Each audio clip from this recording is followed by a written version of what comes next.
The Marvel Universe has been completely restructured to have a different history and a different set of superheroes.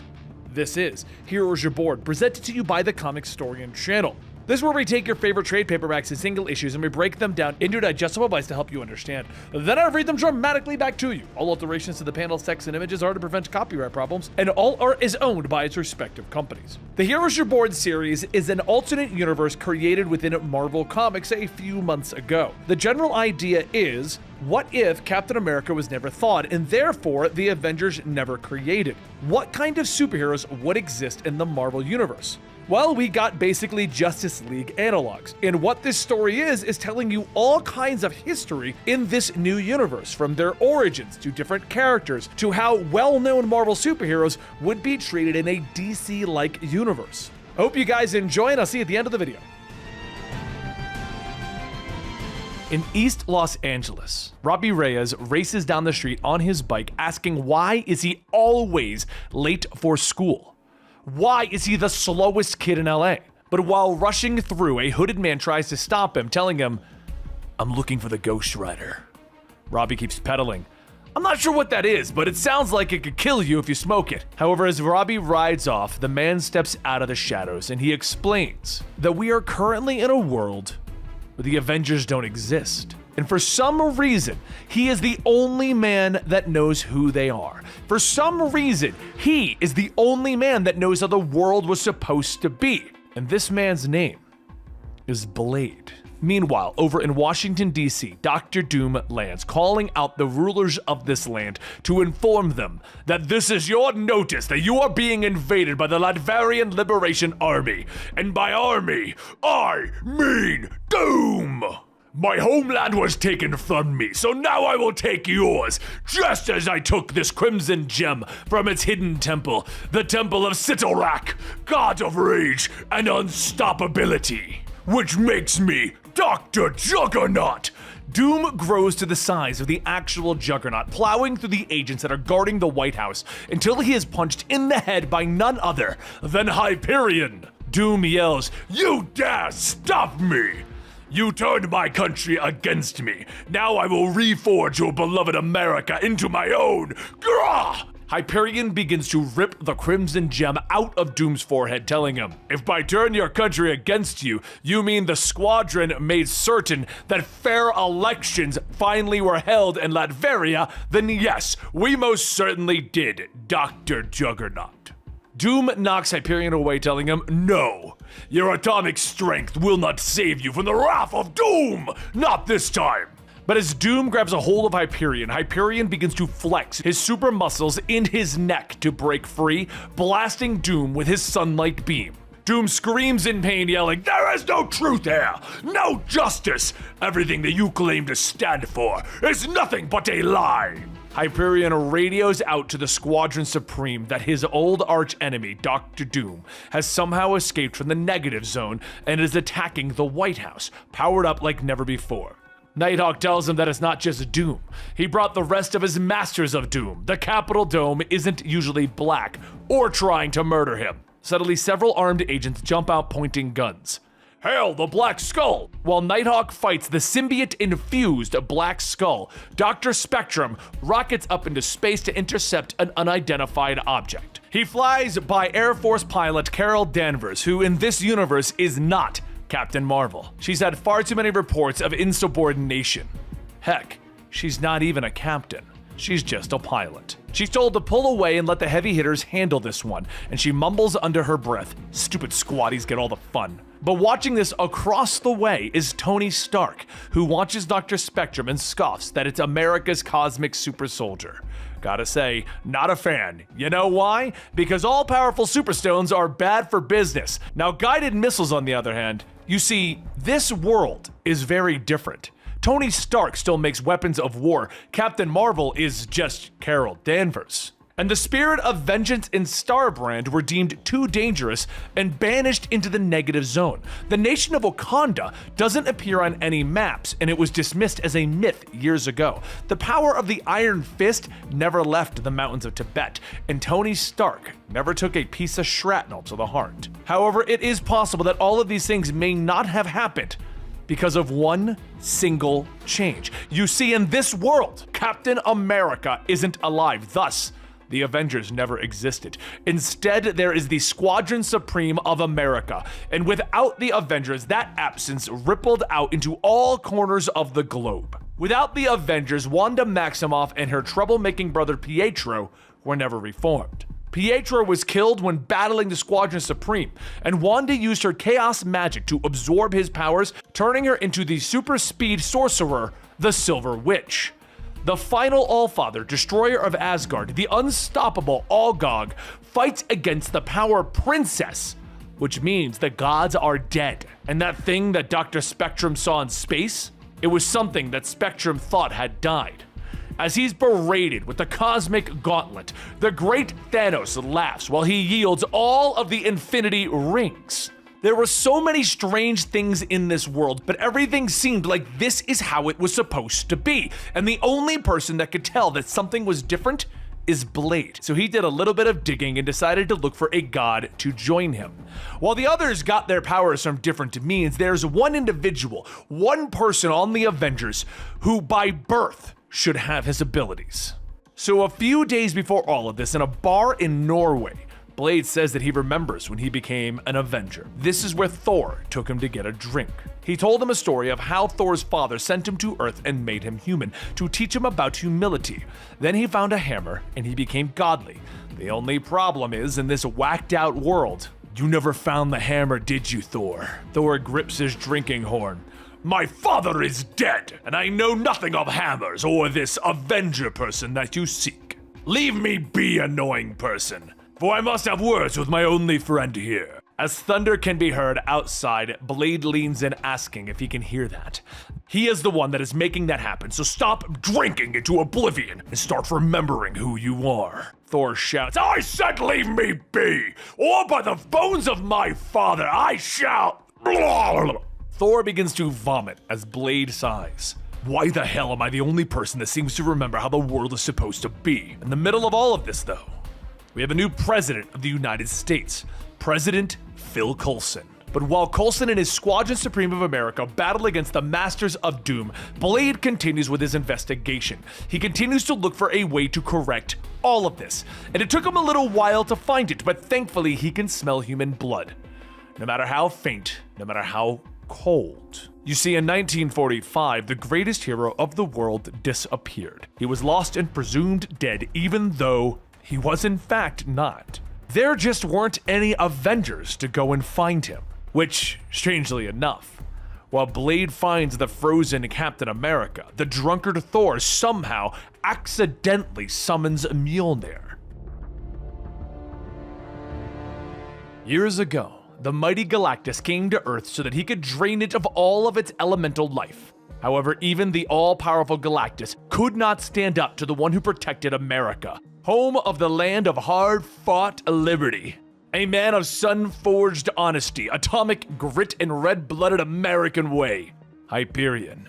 Since crashing to the Earth in a small spaceship and being raised by one of their own, Mark Milton has lived among the humans as a schoolteacher, instilling the values that he learned while growing up. And when S.H.I.E.L.D. scientist Dr. Reed Richards calls upon the hero, Hyperion is quick to answer the call.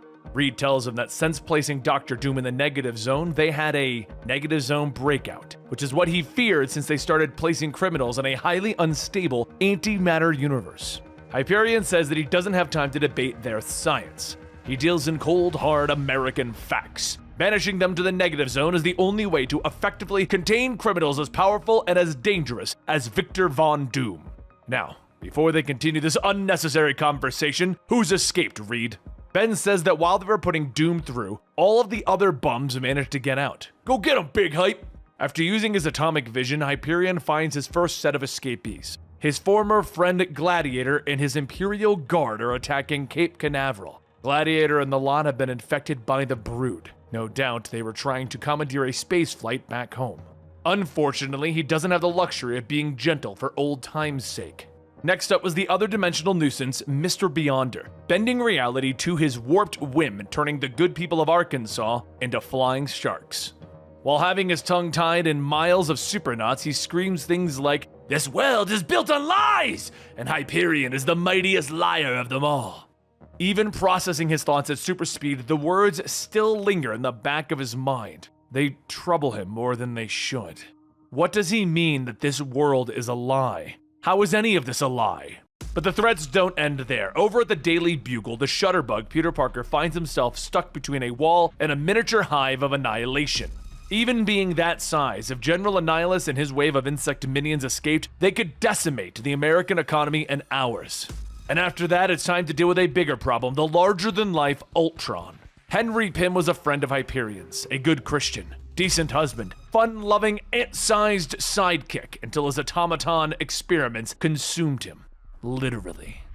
It's hard to tell if there's anything left of Henry inside this cold, metal monster. Once he disposed of the metal giant, that leaves him with one final menace to handle, the Hulk.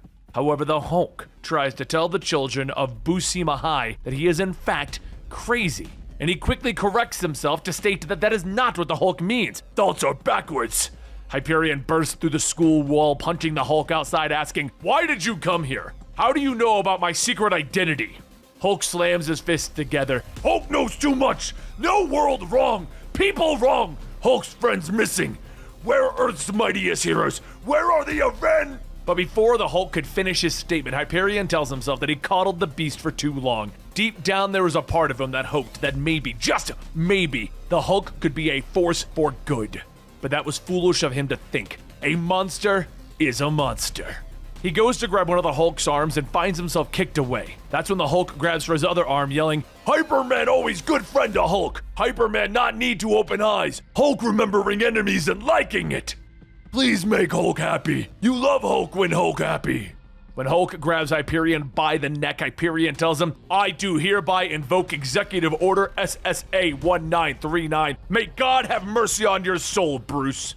Using his atomic eye lasers, Hyperion has to kill the Hulk 24 times before he stays dead. He screams hello over and over until he's little more than a quivering puddle of radioactive goo. And with his last words, there is a cry calling out to Steve. Where, Steve? Could the Hulk have meant Steve Rogers, the man who was mysteriously lost to the world not so long ago? Hyperion digs through the records from the Pentagon, seeing that Steve Rogers went down somewhere over the Arctic Ocean. From everything the files said, America tried what they could to recover the remains, but even still, Hyperion checks every iceberg. He looks for the body of Steve Rogers every inch of the sea floor with his own eyes, and he could not find any trace of Captain America, of Steve Rogers. However, he does find something else. Deep inside of an ice fissure, there are signs that someone else was there recently, removing something from the ice. Now, they may not always see eye to eye, but it might be time to bring in Nighthawk, the world's greatest detective, to make sense of all of this. But before that, Hyperion goes for a soak in the sun to clear his head, to remind himself of the truth. Captain America is long dead. Hyperion is the Super Sentinel of Liberty, now and for all tomorrows. This world is the truth of all truths. It is everything that he could have dreamed of that it would ever be. And even if it is somehow a lie, he will fight like hell to keep this exactly the way that it should be. It was all quiet out in space. The soft black of nothing space drapes over reality's edge like the curtains before a call, and only the stars peek through to hint some distant drama waiting to take place. There are no eyes upon him or cries for help, no critics or cues to break the stillness. Here, Hyperion is alone. He imagines floating in this place forever, the lone sentinel of the seamless inertia, his heart unbothered by time. Atop the hull of the Magister's Mercy, a micrometeor tousles his hair, and gamma rays ricochet harmlessly across his skin, the last eternal smile. But what good would this kind of peace be if he had no souls to share it with? You see, there is one that Hyperion would do anything to share this moment with. Her name is Oracle. As Hyperion comes back into the ship, the rest of the Imperial Guard welcomes him in, stating that they can't let their friend spend their last day with him sulking alone. Hyperion laughs. What did I do to deserve such good friends like you? Gladiator tells him that they have taught one another a great deal, but he still clings to his Terran humility. He should be proud of the honor and glory that he has brought to the Imperial Guard. Hyperion tells him, I am proud, and I'm grateful, but I promised not to bring down the mood of our last day together. Oracle tells him, he better not. Clearing the mission log doesn't mean that he's done with them just yet. Manta says, technically, their mission log isn't clear. It would be a shame to send Hyperion back to Earth with one loose end left unexplored. Deathbird is finally out of the picture, but we never had a chance to investigate her hidden keep. Gladiator tells them all, I hate to pull rank, but it'd be more practical to send a cleanup crew in to explore the ruins, considering who gave us those coordinates. Hyperion may have earned the Starjammer's respect during the Asante siege, but I have never been one to trust the word of pirates and enemies of the state. Manta says that they have nothing to gain by lying. Deathbird's hidden keep is sealed within the negative zone. Those pirates knew the coordinates, but not the way in. However, Hyperion does. Remember those rogue Chitauri constructed a cross-dimensional window? Hyperion's atomic vision is the only thing that can wield it shut. Gladiator laughs. These coordinates are between us and the Chandalar, so we wouldn't be violating orders, and we would have an easier time sorting through Deathbird's leftovers than the general infantry. So what say you, Hyperion? Would you step into the unknown one last time? Of course, the question was moot. Hyperion would have said yes either way. It wouldn't be a good idea to disobey orders on his very last day. As the Magister's mercy reaches the space-time ripple, Hyperion gets into position using his atomic vision to pierce the veil into the hidden ruin. Here, in this bubble dimension, Deathbird hoarded spoils. Among the tropical anti-gravity islands and lush fauna of the extinct Edens, she planned to enjoy her ill-gotten gains, insane and alone in the splendor of her fortress home.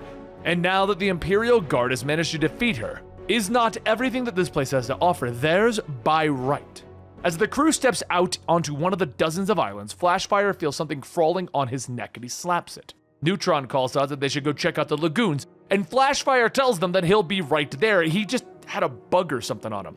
However, what they don't see in the trees is a pair of eyes staring right down at them. And as the team splits up, Hyperion and Oracle investigate on their own, but once alone, he asks her if she's decided yet. Tells him that tomorrow they will return to the direct service of Magister Deken, and he will return to Earth. Hyperion will be away from his group and away from her. The stars would spin them further apart, and they may never meet again. She has made her decision, and that is a pain that she cannot bear. Let Gladiator demote her. Let her parents threaten her. By the eternal sky, let even Magister Deken himself eject. When he is to return to Earth, he will not do it alone. His is a soul worth leaving home for, Marcus Milton. As they embrace and kiss, Gladiator calls over the radio that that's enough, lovebirds. Have you finished checking the perimeter? Because we're about to unlock Deathbird's terminal here. Meanwhile, elsewhere, Flashfire pops out of the water stating that his neck is really starting to kill him. Neutron jumps in stating that he should be over there then, they'll make him feel better. Flashfire says that he is so not in the mood, he should be happy that the show-off is leaving, but seeing him and Sybil, Neutron gets closer stating that they are boring, yet the gravitational pull between them, it's undeniable. Flashfire says, okay, that was cute. As the two of them kiss, Flashfire begins to feel a little weak. Neutron says, hey, are you feeling all right? Don't get me wrong, that was great, but not worth passing out over. Flashfire tells him that it's just kind of burning, since that sting like his muscles are on fire. Flashfire hops out of the water, sitting beside a tree, stating that maybe they should go get everyone, just in case anyone else is getting sick like him. Neutron says of course, and as he leaves, Flashfire begins to laugh. Yeah, then we can all be together. just one last time, and feel better. Over inside Deathbird's fortress, everyone begins to look around, and Oracle asks, why does it look like no one has been here in eons? Gladiator says probably because they spent the last several cycles chasing her across the galaxy, but Manta's onto something. The lab was sealed off, protected. Some kind of quarantine protocol. As the screen lights up, Manta sees an image stating that there they are. Now, what secrets have you? Oh no! Gods no! Everyone looks up and Hyperion asks, Brood? What is that? Oracle tells them that they are the greatest threat to sentient life in the entire galaxy. Manta then follows up stating that they are a parasitic hive mind. They thought them to be extinct, hunting and eating and swarming, converting all life to servant hosts or egg-laying spawn. Gladiator tries to reach out to the others, but nothing comes back, and he says that it might already be too late. So Manta says that if that is the case, they have only one course of action. Past a certain stage, a matter of minutes in some cases, the infection is permanent. Hyperion gets ready to leave, asking, why is everyone waiting then? And Gladiator stops him. Careless action is what drew us here in the first place. We must be cautious. We cannot allow the brood to escape this place, no matter what. Oracle then says that she can get a reading if they just get outside to see what everyone's thoughts are. Everyone hurries outside of the fortress, and when Oracle goes to scan, she feels something scream, and she begins to yell, spread and spawn and hunt and hurt and spread and spawn. They are brood. Everyone else is lost. As she points forward, Flashfire and Neutron and the others slowly creep out of the trees, infected, ready to attack. Hyperion and Gladiator get to work keeping the brood back, but suddenly Hyperion feels a prick on the back of his neck. Gladiator tells him to be careful, but Hyperion says that it didn't work. He felt the parasite, but his body just destroyed it instantaneously. Manta says that it's possible that the concentration of atomic energy in his body doesn't allow for a brood egg to take hold. As Flashfire attacks, Gladiator stops him, and Manta asks him if he understands. She whispers something after, and then says that there's no other way. Gladiator nods, stating that if that is the case, so be it. Her sacrifice will not be in vain. Manta then flies up, stunning the brood, telling the others to run. Damn you! Run while there's still a chance! Gladiator takes off, stating that if these brood get to the Magister's mercy, they can pilot it back out and spread it across the stars and end life as they know it. But even Deathbird, mad as she was to try and capture these creatures, was wary of their escape. Manta discovered a failsafe in the world's design, a hidden keep that sits like a bubble along the surface of the negative zone. Any force strong enough to gain entry is strong enough to collapse it. Hyperion asks, so you want me to use my atomic vision to pop the bubble? Gladiator tells him that that is exactly what he wants them to do. The opposite effect got them in. Their friends are lost now, and the brood must not be allowed to return in their current state. Hyperion hands Oracle to Gladiator, stating to be sure and follow once the pathway is open before it collapses. Oracle, Sybil is everything to me. Please be careful with her. Hyperion flies over to the tear and gets ready when he hears a sudden scream. He looks back to see Gladiator struggling with Oracle, and he tells her, I am sorry, but she is lost. I cannot hold her for long. It is her, or it is everything. Do you understand? If you ever loved her, or me, if the lives of your comrades have any meaning, you must close this now, Hyperion! Hyperion screams as he unleashes the full power of his atomic vision, destroying the tear and everything along with it. For a moment he feels it once more, the seamless inertia. Time stands still. He imagines himself floating like this forever, and then time bursts its dam like a river. Here, all is quiet. The soft black of space unfurls, and the shards of barren debris along with it. Save the stone beneath his feet, every atom in creation spins further and further away. Some fundamental, some peace within his soul abandons him. Here, Hyperion is alone.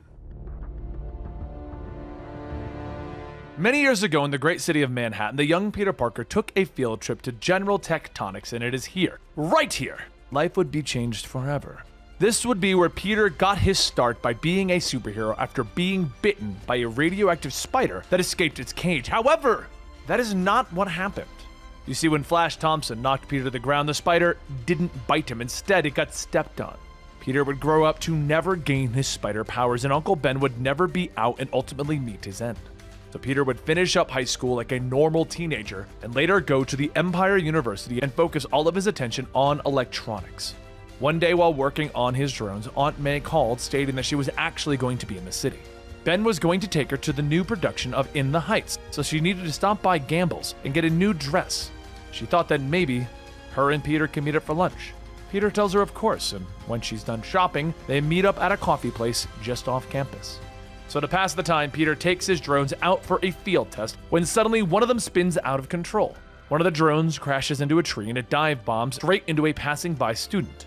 The young girl screams, and as Peter runs over to make sure she's okay, she tells him that if he's working on a project with drunk assassin drones, she sees an A in his future. Peter blushes, telling her that he's sorry. It was actually something he saw in a dream once, flying. Actually, he was swinging through the air, so he made it. The girl then says that it's pretty impressive what he's got going on here. Her name is Caroline Trainer, pleased to be knocked out by his drone. At that moment, the hero Hyperion shoots across the sky with Caroline yelling, "Holy cow! Hyperion? How cool!" Peter says that he's off to save someone, no doubt, and Caroline then asks if he thinks that his drones are fast enough to catch up to Hyperion. Peter tells her yeah, but it's the range that he's worried about, and she laughs, telling him that she would sure like some footage of Hyperion up close. Peter puts back on his headset and says, "As you wish." Up ahead, Hyperion catches up to the villain Hovermaster, with Caroline poking Peter, asking what is he seeing. He watches through the camera's drone, telling her that he's not sure yet. Hyperion is fighting some G-list supervillain, and it looks like Hyperion is getting mad. He's using his atomic vision to cut down a sign, and it looks like he's throwing it. Wait, Gambles? Hyperion, don't! As the sign crashes into the department store building, Peter begins to rush over, calling for Aunt May, but at the same time, Uncle Ben calls. Peter doesn't answer the phone, and as Uncle Ben goes to voicemail, he tells Peter to not forget that they need him to puppy watch tonight. Once Aunt May gets back from the store, they're going to be heading out. He tried calling her too, but she didn't answer. Anyway, call you back when I can. Love ya. However, May wouldn't be coming home. She passed away, a casualty from when Hyperion destroyed the department store. Afterwards, Robbie from the Daily Bugle asks why would someone with a 4.0 grade point average be in his office looking for a job as a photographer? You see, time has passed, and so has May. So Peter needed to move on with his life, and he's back at the Daily Bugle, just like he's destined to always be. Peter looks away, stating that there was a death in the family a couple months ago. His aunt, his uncle went to pieces. He needs help taking care of things, like they took care of him. Before he dropped out of EU, he developed a drone camera system that might be great for the Bugle's digital strategy. Give the residents and the tourists a look at New York from a different vantage point, a virtual one. Robbie says that is a bit too squishy for him, but if he can get footage like this from the heroes working in the city, footage that no one else has, then yeah, he's got himself a job. Peter asks, "You want me to document Hyperion's every move?" "Sure, what's the pay?" J. Jonah Jameson swings open the door, telling him, "It pays nothing! You're lucky that Robbie's such a damn softie!" So later, Peter stops by the rebuilt department store, and Ben says that he thought he'd find him here. Peter asks why he isn't at the cemetery, and Ben says that he didn't need to talk to May, he needed to talk to him. "Come with me, son." As the two sit in the park, Ben goes on. "May wouldn't want to see you like this, isolated, distant. You're just walking around aimlessly, and it's scary." Peter asks, "Is it because I'm not home every weekend for a sad dinner in which we don't talk about anything, and I feel worse?" Ben takes a deep breath and then says, "We can fight, but I didn't come here for that. At least, it'd be something." Peter then asks, what does he want then? "I want you to be the man that we raised, a man who engages with the world even when it beats him down. A man with a purpose in his eyes and not get angry at the world." Peter grabs a newspaper, pointing to a picture of Hyperion, stating, This right here is my purpose, Uncle Ben. Taking pictures of what heroes do with all the power they have. I'm not special." Ben hugs Peter. "You don't have to have great power to do great things, but first, you do have to want to." So the next day, Peter gets ready to try and take pictures when suddenly he is surrounded by a swarm of miniature insects. Peter says that Hyperion has super hearing, right? "Oh, great googly moogly! Hey, good buddy, you got your ears on out there? Old chum? Compadre? Don't suppose you got maybe a minute to spare for your best friend in the whole wide US of A?" At that moment, Hyperion lands on the rooftop with Peter telling him that he's got this. Feel free to document these events. After using his freeze breath, Hyperion kneels down, stating that the bottled hive of annihilation, it's been cracked. If General Annihilus and his wave of alien minions should escape even at this size, they could decimate the American economy in hours. Once he's finished, Hyperion takes down Ultron, telling Peter that he has finished taking out most of the villains from the negative zone, but there's one left. "Keep your head on a swivel, Peter. Something tells me that there's still more to be done." As Hyperion flies off, Peter scoffs. Jerk. But neither of them notice the small hive alien that Hyperion missed. Back inside, the people in the office begin to ask Peter what happened, and he tells them that, Hyperion doing Hyperion stuff. One of the men asks how did he happen to get his signature, but before he could finish his sentence, his head is suddenly cut off. At that moment, small lasers begin to shoot off of the building, and Peter says that it must have been one of the Annihilation aliens. As the alien begins to destroy everything in range, Peter runs to the office kitchen and quickly throws a fire extinguisher into the microwave to create a distraction. After it explodes, Peter yells to everyone that they need to get out, now. And once everyone is gone, Peter watches the bug, asking what now? The thing's gotta have a power source, right? Maybe he can short it out. He grabs an umbrella and then cuts a power cord and begins to pull at its wires. He wraps the umbrella up and then jumps from beyond a cubicle, waving his arms, trying to get the alien's attention. The alien quickly spins around, rocketing towards Peter, but as he waits for the perfect moment, Peter opens the umbrella, shocking the bug and then smacking it until it dies. As he finishes, Peter begins to feel weird, and then he sees the bite mark on his arm. Maybe my timing wasn't as good as I thought. At that moment, 2 sets of arms tear through Peter's clothes and his skin begins to turn green. He looks at his changing skin and states that he has been infected. He's a danger to everyone. He could still take innocent people out. He has finally found his purpose. Maybe it was here all along. It just took a weird-ass spider bite to bring it out. It was another day for everyday teacher Mark Milton, when one day during class he felt something coming from the outside of his classroom. After changing into his superhero form Hyperion, he went outside to see a homeless man sitting along the school building. He asked the man if he needed help, but the homeless man said probably not, though he could definitely use some help. Just listening to that history teacher's lesson and all, he's catching up on a few things that he missed. Hyperion tells him that if he doesn't have a child that attends here, he's going to have to leave. The school has already had a trying week. The man gets up. Nice school. Even got its own superhero looking after it. Some humdinger of a world we're in, isn't it? Something is off. Hyperion's atomic vision can't scan this man. He asks, "Do we know each other?" The man tells him that he doubts it. He's just another homeless old vet that the world's forgotten. He woke up one day and realized that he'd forgotten something that might have been important. Hyperion asks, "And what was that?" The man holds out his hand. "The truth. Pleasure to meet you, Hyperion." Hyperion reaches to shake the man's hand and it starts to hurt. Why is Hyperion feeling weak? The man goes on stating, "You're a man of American might. If you don't mind me saying, you should take a day off. You're not looking too hot." Hyperion tells him, "Right, well, I'd like you to come with me and..." But before Hyperion could finish his sentence, there's a gust of wind and a blue flash before the man disappears. Up ahead, Blade tells the old man, "Look, I understand that all of this is frightening, but no more running away. You've seen the world. Now the question is, does any of this make any sense?" The man turns. "I'm sorry about before. You wake up from a long sleep and find a vampire standing over you telling you that your whole reality's broken. Instinct starts punching, and you run. But I've seen and heard enough to know that you're right.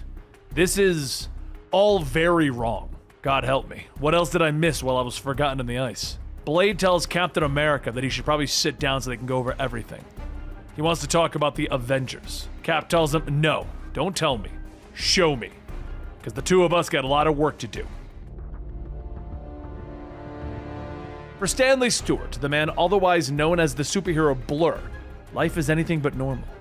Being the fastest mortal alive does have its advantages though, like being able to watch 48 TVs at once, have a shoe closet that's bigger than most houses, and go on 5 dates at once across 3 continents. Oh, and also keep up with about 20 phones going off at once while posting about 500 selfies a day.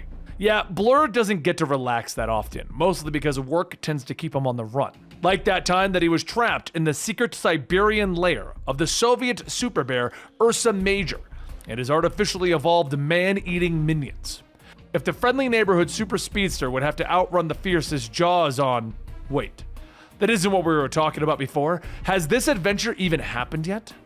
Anyway, it all started in Washington, D.C., when Silver Witch was chasing him with her high-speed hexes, telling him that she was going to finally have her revenge. Witch blames Blur for the death of her no-good brother Pietro, after he burned himself out trying to keep up with yours truly. However, the Silver Witch hit him with a whammy of a hex and ripped his soul right out of him. Without it, he'd fade away and die just like the imitator Pietro. What's worse, the Silver Witch has brought them to the Dread Dimension. Imagine if everything that was mind-rippingly awful had a zip code. This is that place. All the witch has to do is keep his astral self away long enough so that the physical will wither and die. So in other words, the race is on. Oh, do we forget to mention that there are mindless ones here? Yeah, that's a thing as well. So it begins a race through the Dread Dimension to save his soul by the hyper-fast host of Hoggoth. Here we go. The Silver Witch is fast, but Blur? This isn't exactly his first super race through the impossible. He once raced from one end of the multiverse to the other, against death in her ring-powered Infinity Chopper. He even raced through time itself to stop Doom 2099 and his super spiky time sled from mucking with the American history. But thinking about that gives him an idea. He can run faster than light and vibrate out of sync with himself, out of sync with time, and go streaking through his own timeline. The only problem is that the next thing he knows is that he's re-racing some of his greatest showdowns, like against this guy, Johnny Blaze, the speedster of vengeance, the Ghost Runner. Spoilers, he ran so fast that Johnny's bones melted. So after taking a power nap for a few years in the 33rd century, it's time to... Wait, what was he doing? Oh right, Silver Witch and his soul are being taken and blah blah blah blah blah. Let's catch you up again. All he has to do is tear through time so that he could skip ahead to the part where he wins and take his soul back. Except when he comes back, the Silver Witch zaps his powers. The next thing that he knows, it's like he's stuck in melted adamantium. He could barely move and, oh god, is this what it's like to be normal? This may be the mile that finally kills him. But wait, think back. All those years ago when he first went to the mystical monastery of Kamar Taj in Tibet. He was going crazy from his super speed powers when the mystical art showed him the way. All he had to do was look at a flower, sit and look. It slowed him, grounded him even, and all he had to do is breathe. Some races you can't win by running. Took him a long time to learn that, 17 days to be exact, which for a super speedster is a lifetime. His name is Stanley Stewart, the Blur, the fastest mortal alive, and he has the attention span of a hummingbird on meth. All he knows is what he sees, with all of his focus, with all of his eyes, to see the life racing past him just beyond the doors of perception, to see everything that you miss going by. And by the groovy moons of Manipur, it's time. Up ahead as the Silver Witch runs, she is stopped by a giant mystical whale that crashes in front of her. She looks up asking, what in the world is that? And Blur says that he's pretty sure it's called a wrath whale. Sounds fearsome, but they're pretty peaceful. Now it's time to take back his soul and take her home. Back to Ravencroft Asylum so that she can hang out with the rest of the super loonies. And once the hex wears off, he's on the run again. Things are back to the way they should be. Aren't they? Now we go to the backup of this issue. It is true that Ravencroft is the home to the most criminally insane superheroes, and that sometimes the prisoners act out towards one another. Like one day, Bullseye wanted to see if he could kill a man with his own bloody tooth. However, Bullseye was stopped by an exploding rat. The fire from the rat burned so hot that it was burning his soul. And there's only one flame that can burn so hot: the fire of the Phoenix, harnessed by Warden Maya Lopez, once known as Echo. And that's exactly what the world is right now, an echo of the way it's meant to be. It just can't be a coincidence that she gained the cosmic powers of the Phoenix when whatever the hell happened, happened. She woke up and realized that the reality that she knew was gone, somehow remade during the night. She still doesn't understand everything that the Phoenix Force can do or what she can do. All she knows is that the Phoenix is a gluttonous beast that is always hungry, the way a bonfire hungers for a barrel of gasoline. If the whole world went away, was it because she couldn't control this damn power? She could leave the asylum anytime that she wanted. She could fly off and touch the stars, and she didn't. Because that is what the Phoenix would do. And sometimes just being an echo of what comes before you isn't enough. Sometimes you need to be different. Just then, Maya notices something and calls out to the person in the shadows that they may have thought that they could sneak up on her because she's deaf, but they should have gone with an aftershave that doesn't smell like blood. Blade peers out from around the corner stating, I like this one already. Right behind him walks out Steve Rogers, telling Maya, I won't lie, your powers frighten me, even in the hands of someone who has wielded it for years. And according to Blade, the last time that we saw you, you had just gotten a hold of it. Or it had gotten a hold of you. A power that can literally destroy the world. Blade tells her, yeah, turns out that that's exactly what we gotta do. Burn this whole reality to the ground. Cap then says, hopefully, we can bring back the world that we lost, and for that, we're going to need more than fangs and a shield. Maya Lopez, we're putting a team together. Emma looks out as the wall crumbles, revealing Magneto and his mutant force. Come with us, I'll explain on the way. But Emma shakes her head, explaining that there is no need, that she saw everything in their minds when they stepped into the cell. She saw the battle with the Squadron Supreme when the mutant force led a protest against the mutant registration bill. She saw Charles Xavier cut in half by Power Princess. She saw Magneto crippled by the woman moments later. She saw Rogue attack the Skrull named Skymax, held him for too long and absorbed all of his powers and memories in revenge of him killing Mystique. And she knows that Magneto has tried to take Charles' place, gathering mutants to a safe haven known as Island M. But it was 3 days ago that Magneto sat in his study. His head bowed as he heard a voice in his mind and he felt hope once again. "Charles!" he gasps, and Emma stands from her bed. "This jailbreak has assuredly alerted the squadron to your existence. For a daydream?" she asks Magneto. But number 1 and number 2 shake their heads, and one explains that she heard Xavier in Magneto's mind. This mission will help mutants be less scared. The giant and his comrade step back through the hole that they blew into the wall, but suddenly a gunshot echoes in the room and the duo mutants fall to the ground, their shared mind once destroyed. As the mutant force steps outside, they're greeted by the Phantom team, armed with weapons that can't be manipulated by Magneto and psychic blocks that can't be affected by Emma. "No problem, Frost. Some of us fight with our hands," Frenzy shouts as she leaps at the soldiers. The mutants launch their attacks at the guards, trying to fight them off, but finally Magneto controls the metal of his chair and sends the shards stabbing through the Phantoms. As Emma helps Eric off the floor, she points out that the squadron will be here shortly. "So let's get to work," Eric tells her. A short while later, the mutant force has returned to Island M in the Bermuda Triangle. Emma looks over at the island before stepping back into Eric's study. She looks at the gathered mutants, telling them they will have to go deep into Eric's mind to find Charles. "If we find Charles, we will be at the whim of one of the world's most powerful telepaths, defending himself like a wounded tiger," she explains as they all take a seat. "We all know the risks. Sabra, keep watch until we return," Eric tells her. The mutants all lean their heads back as Emma begins to work, and in a blink of an eye, the study has disappeared and the mutant force stands amongst the ruins of a civilization. "Emma, I've never seen this place. What's it doing in my mind?" Eric asks as he looks around at the destruction, and she looks around explaining that they are in the outer boundaries of Xavier's mind. "Clearly, he's been redecorating," she whispers. Eric is shocked, wondering how they couldn't have noticed Xavier was there, buried in his mind after his death, and Emma looks at him. "Charles chose this moment. Some part of him is ready to be saved," she explains. Rogue looks around, finally beginning to recognize things. This is Power Princess's home, Utopia Island. Suddenly, from the rubble, skeletons begin to arise to combat the mutants. The professor nuked her people inside Mag's head? She bisected him. If it were me, my revenge would be twice as legendary. Emma nods, realizing that Xavier is lashing out with his mind, the mutant force moving to fight against the utopian skeletons, and Rogue uses her Skrull powers to shift form and lash out, but she is stabbed from behind. As she screams out in pain and opens up her eyes, she is shocked to find herself in Eric's study. "Rogue, what's going on in there?" Sabra asks, and quickly Rogue explains what happened and how she woke up, when suddenly the proximity alarms begin to blare throughout the mansion. "It's a good thing you did," Sabra tells her, explaining that Hyperion and Power Princess are on Island M, and right now Magma's trying to hold them off. "If we're lucky, we got minutes," she explains, but back inside of Magneto's mind, he asks what happened to Rogue as they continue to fight.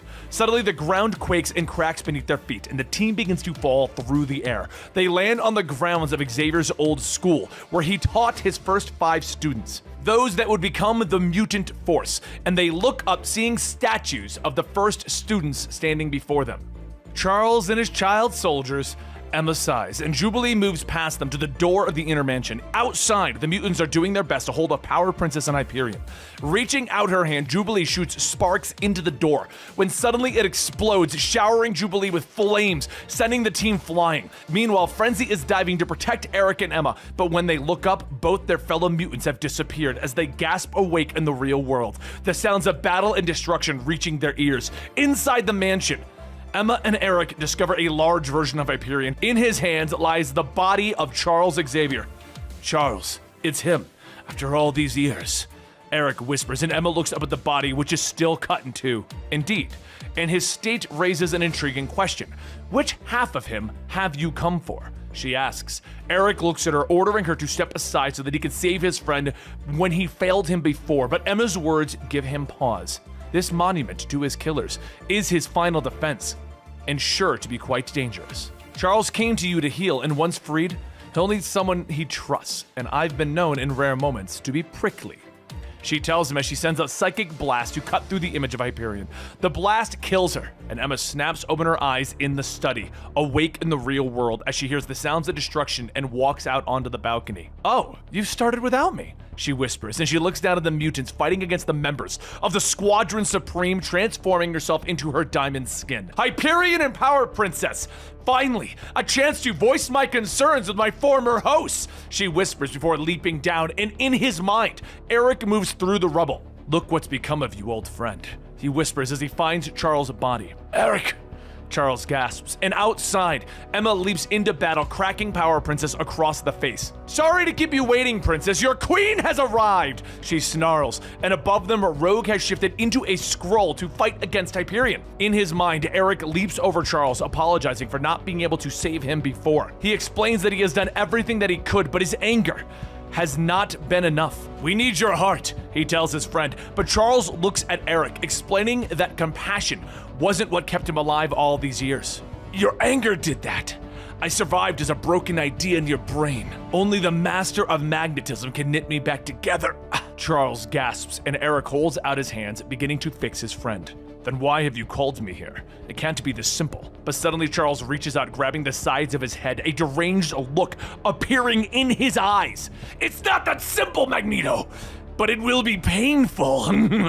He smiles, smirking. Outside, the mutants continue their battle against the Squadron, but Hyperion bellows in rage, tossing them all aside. "This doesn't have to happen! You could have taken what you were given!" he tells the mutants who fall around him. As the rocks hit him in the side of the face, he turns to see all of the mutants of Island M have gathered there. They are throwing rocks.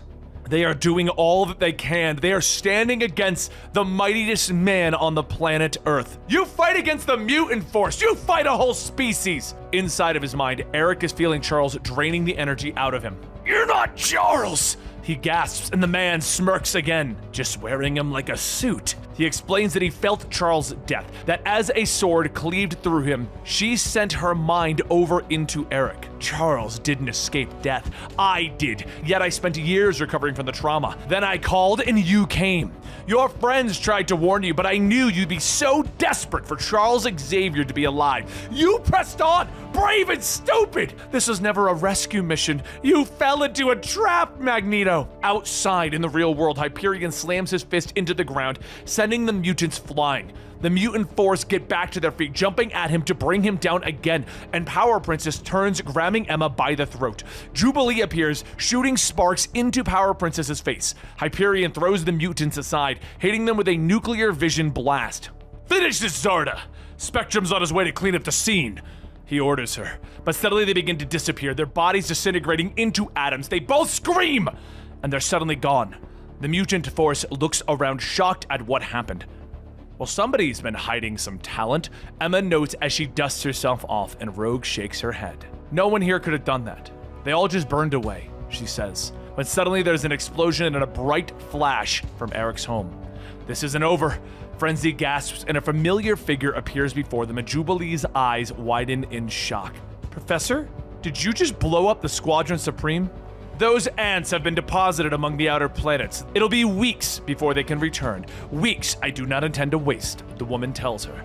Jubilee's eyes widen. "You're not the professor," she whispers, and the smoke clears as the woman explains that she's Mutant Kind's new alpha. "Tearing you free of the dark with the power of a star gone Nova," Cassandra Nova tells them as she floats over their heads. They gather on the blue area of the moon, the Earth floating far away. Our peoples have been at war since the sky was first blistered by the stars, since long before the Earth was a home to anything that lumbered upright. But on this, even the Skrull and the Kree can agree. For the greater good of the galaxy, we hereby endorse this murder. The delegates from the Kree and Skrull empires nod. They are not the only species gathered today, though. Members of all different races in the galaxy have gathered to hire the bounty hunter.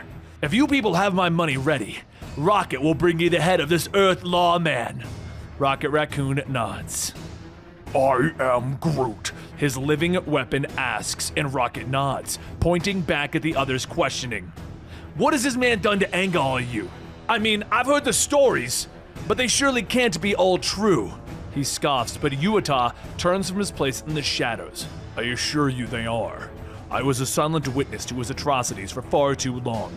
Until I could stand no more, I sought to intercede. The Watcher says as he turns into the light, revealing his burned eyes that now see nothing. Dr. Spectrum must die. Elsewhere, Thanos screams in pain as Dr. Spectrum blasts the Infinity Rings from his hand. With the villain defeated, Spectrum flies to his black site prison in nowhere, the severed head of a god celestial that Spectrum killed to prove a point. The prism powers him, and he blasts away from the prison, but he stops as a voice shouts out to him. Hey, cowboy! Where do you keep the flockheads around here? Ah, never mind. Found one! Rocket shouts as his space bike opens fire. The rockets slam into the Spectrum, throwing him away, light leaping out of the prism, destroying the other rockets. Let me guess, Rocket Raccoon, supposed to be the deadliest bounty hunter. I gotta say, seeing you, I'm finding that hard to believe. Spectrum snaps. Rocket screeches his bike to a stop, pulling out his Groot weapon. Oh, you'll believe it, buddy. Right before I turn your big stupid head into space mist, thanks to my big, awesome gun. I am Groot, Groot says as he opens his mouth, firing projectiles at Spectrum. As the wood rounds fly through the air, they open their mouths, screaming, I am Groot! Spectrum tries to shield himself, wrapping a wall of light around him, but the Groot rounds get through, begin to grab him and root through his body. Spectrum screams out in pain, but the prism doesn't hear him. It begins to float away as the Groot rounds tear at Spectrum's body, roots wrapping around him as Rocket pulls his bike up to the prism. What's that prism thing anyway? Wonder if crazy old Quill on the Junk Moon would give us anything for it. And Spectrum rips his arm free of Groot, reaching out for the prism, but Rocket pulls out a new gun, firing the Charlite maggots at Spectrum. The maggots begin to burrow into Spectrum's body, and the soldier gasps. Prism, why have you forsaken me? When suddenly Rocket reaches out to grab the prism, launching through the air, slamming it into Spectrum's body, and sending out a shockwave of energy that blasts Groot and the maggots off of him. As Groot burns away, Spectrum sends out another energy blast at Rocket, destroying the Groot gun. Someone sent a space rodent to kill me with a gun that shoots splinters. I am Dr. Spectrum! Spectrum shouts angrily, and Rocket dives for cover as Spectrum creates a light gun and begins to blast it at him. So you killed my big gun! Big deal! You think it matters to me? Rocket shouts from behind an asteroid. He gets on the radio to his ship and begins to whisper. Rocket to mothership. I got no more guns. Fire all antimatter mines and mega bombs at my position and get the flock out of here at double speed. No matter what happens to me, just take care of. But suddenly his body begins to burn and he screams as power begins to fill him. Spectrum floats in close, gun at the ready. Don't go screaming on me yet. Not until you tell me who hired you and that bunch of kindling you thought that would kill me. Spectrum snaps. The asteroid explodes and Rocket floats out, glowing with energy. His name was Groot, and I'm the Star Brand, and you're a dead sack of earth spit! He snarls as he unleashes a blast of energy at Spectrum. The two beings fire at each other, energy blast destroying asteroids all around them. Spectrum is shocked, knowing that he threw the Star Brand into the negative zone years ago. He creates a wall of tanks that blast at Rocket, demanding to know how he found that power. But Rocket refuses to answer, instead creating a cannon that shoots stars at Spectrum. With a sweep of his hand, Dr. Spectrum cuts through the stars, sending them careening off into space. You think I've never killed a star before? He explains that he has been to realities that Rocket couldn't even imagine, such as the Necroverse. The prism begins to glow as a cancerous monster shifts and appears. I absorbed the entire rotting reality into my prism to keep it contained, but I don't mind letting it out now and then to stretch its legs. Your gun shoots a few measly stars, mine shoots a whole universe of cancer! He shouts as the blast hits Rocket, cancerous tumors growing on his whole body almost instantly, and the bounty hunter screams in pain. After the battle, Dr. Spectrum spends some time dipping Rocket's head into a supernova until he talks. And after he dies, the Star Brand drifts away. On Rocket's ship, a message plays for the young Starbrand, telling her that she needs to take care of herself. The little girl cries, gripping her hands, and the symbol of the Starbrand tightened. Back on Earth, Colonel Ledger meets the president at a church in Washington, D.C., and he explains about Rocket and the aliens that hired him. "I'll deal with them soon enough, sir," Ledger promises. President Coulson nods. "Of course you will, son. You're the finest soldier I've ever met." But Ledger brings up another thing that has been bothering him. How the Blur was telling the team at their last meeting that after his fight with the Silver Witch, he saw that their universe was wrong. This isn't how it's supposed to be. Sounded like nonsense to me. If anything is wrong, I'd know about it. And they both look up from their place in the pews, looking at the altar of Mephisto that takes up the front of the church. "I'm sure you would. Nothing gets past my Dr. Spectrum." Coulson nods with a smile. But back in deep space, Starbrand rockets out of the ship, glowing with energy and anger. "Groot, bring me to Earth," she bellows, and Groot reaches out for her as Starbrand explains that she knows the universe is wrong, and she's going to fix it. Suddenly, a portal opens behind them, and the pair see a sleek spaceship drawing closer. On board, a radio transmission is sent out. "This is Captain Okoye of the Star Panther Mackendal with an urgent message for the Wakandan Space Command. We found her. We have the Starbrand." London, England. The guards and the robots stand ready for trouble on the bridge. A van stops and 2 delivery drivers get out. "Finally, some fresh meat," one of the guards notes as the pretty redhead steps forward. He attempts some flirting and the woman smiles at him. What he doesn't see is that when she lifts her pen and clicks the top, she activates the EMP in the back of their van. Lights go out all around them and the robots hit the ground. Black Widow pulls out her pistol, aiming it at the guards' faces. Some bots are down. Inside must be lined with anti-EMP tech. She tells Hawkeye she pulls off her disguise. "Couldn't leave one for target practice?" Hawkeye asks, a third guard moving to hit the alarm button, but Fire Ant is already waiting for him, kicking him hard in the jaw. With the bridge secured, a portal opens, allowing Baron Zemo and the rest of his team to arrive.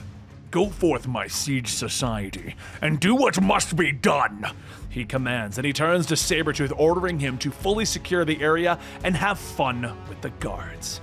"Be a good dog and go play fetch," Soviet agent tells him as he readies his shield. The 2 of them rush forward, bullets ricocheting off the Soviet agent's shield. Sabretooth leaping over his head and attacking the guards, and the agent radios in that the LZ is secured. "Hardly broke a sweat. You said there'd be more fighting on this op, Zemo," Sabretooth growls, and on the bridge, Fire Ant finishes his reconnaissance, learning that the secret squadron base is directly below them. Zemo nods, marching along the bridge, monologuing about how he will free Europe from the rule of the Squadron Supreme and bring it under the control of Hydra. "Wanda, execute containment and control protocols. I don't want our guests arriving early." Wanda nods, casting a spell, making it appear as if everything is normal on the bridge. After that is done, the team gathers around as she creates another portal. In a flash of magic, the team appears in the secret base below them, startling Tom Thumb. "Bollocks! What in Mephisto's name?" he shouts as he drops his drink. Agent Shield spins across the room, knocking out the tiny man. "Ah, we found our first sacrificial lamb." But another portal seems to open up in the wall, allowing tentacles and water from the Thames River to wash into the room. The team scatters as the tentacles wrap around them. "Yeah, gross!" Fire Ant shouts as he is squeezed, and from the water the amphibian appears, attacking the team. "You dare attempt to breach these hallowed halls!" he shouts as he knocks Sabretooth away. Without looking, he whirls around, grabbing Soviet agent by the throat, calling out to Tom Thumb, but a shock suddenly lashes through his body. "All right, we've had enough of that," Hawkeye says with a smile, and Zemo draws his sword as he crosses the room. "I applaud your efforts, fisherman. Know that there is much honor in bravery, and now I honor that bravery with a swift death." He swings his sword, cutting Amphibian's head clear from his body. And with this done, Zemo turns back to the team. "Creed, I need you to flush out Blue Eagle and whatever mage created this portal. Go in so much fear and confusion. I want them to know that fear is part of their cleansing." Inside his secret lair, Nighthawk receives the report about the attack on the bridge, and he hits the comms, getting in touch with the Blur, asking the Speedster to meet him on the bridge. "Are you sure this isn't a false alarm?" Blur asks. "I need you to get your head in the game. We have people in that base that are counting on us. The Hawk jet can have me there in 20 minutes. 20 minutes? That's like years from now!" Blur complains as he finishes the food that he got while running through Hawaii. Inside the base, Sabretooth and Soviet Agent continue to hunt. Suddenly, they're attacked from above as Blue Eagle descends on them, his powerful mace slamming into the Soviet Agent, anger filling Blue Eagle as he mourns the loss of his brother in arms. He slams the mace down again on Soviet Agent. "Big mistake, Birdie. You're gonna regret bleeding one of ours," Sabretooth shouts as he dives at the hero, but a golden arrow slams into his forehead, stopping him mid-leap. "Ye think ye sells foxes set loose to prey upon a helpless hen, but know then, rogues, that you have wandered into the wolves' den, for I, the Golden Archer, carry naught but death." Golden Archer calls to them from the rafters. Sabretooth rips the arrow out of his head. "It's gonna take more than a little twig to put me down." And another arrow slams into his forehead. "Would two suffice?" Golden Archer asks, and Blue Eagle slams into Sabretooth, continuing the battle. Hawkeye jumps into the room, pulling out his own arrow to fight the Golden Archer.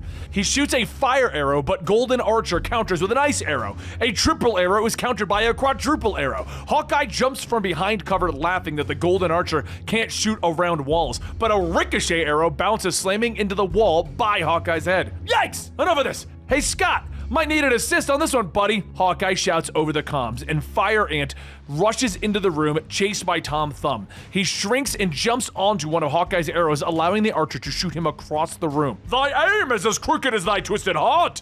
Golden Archer laughs as he dodges the arrow, but Fire Ant suddenly grows from behind him, stepping on him. "Bigify!"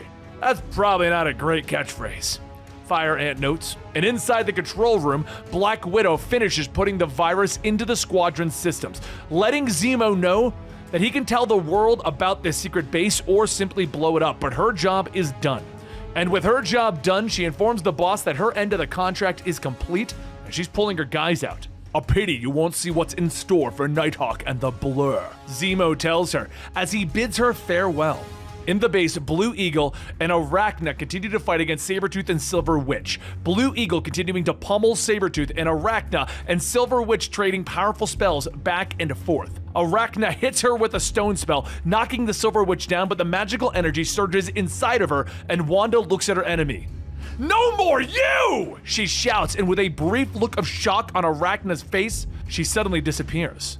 Wanda then turns and hits Blue Eagle with another spell, breaking his body as he falls, when suddenly a super fast punch cracks her across the jaw. "Damn it! Arachna's gone! Blue Eagle is down! I wasn't fast enough!" Blur shouts, and Nighthawk descends from his hawk jet, standing before Sabretooth.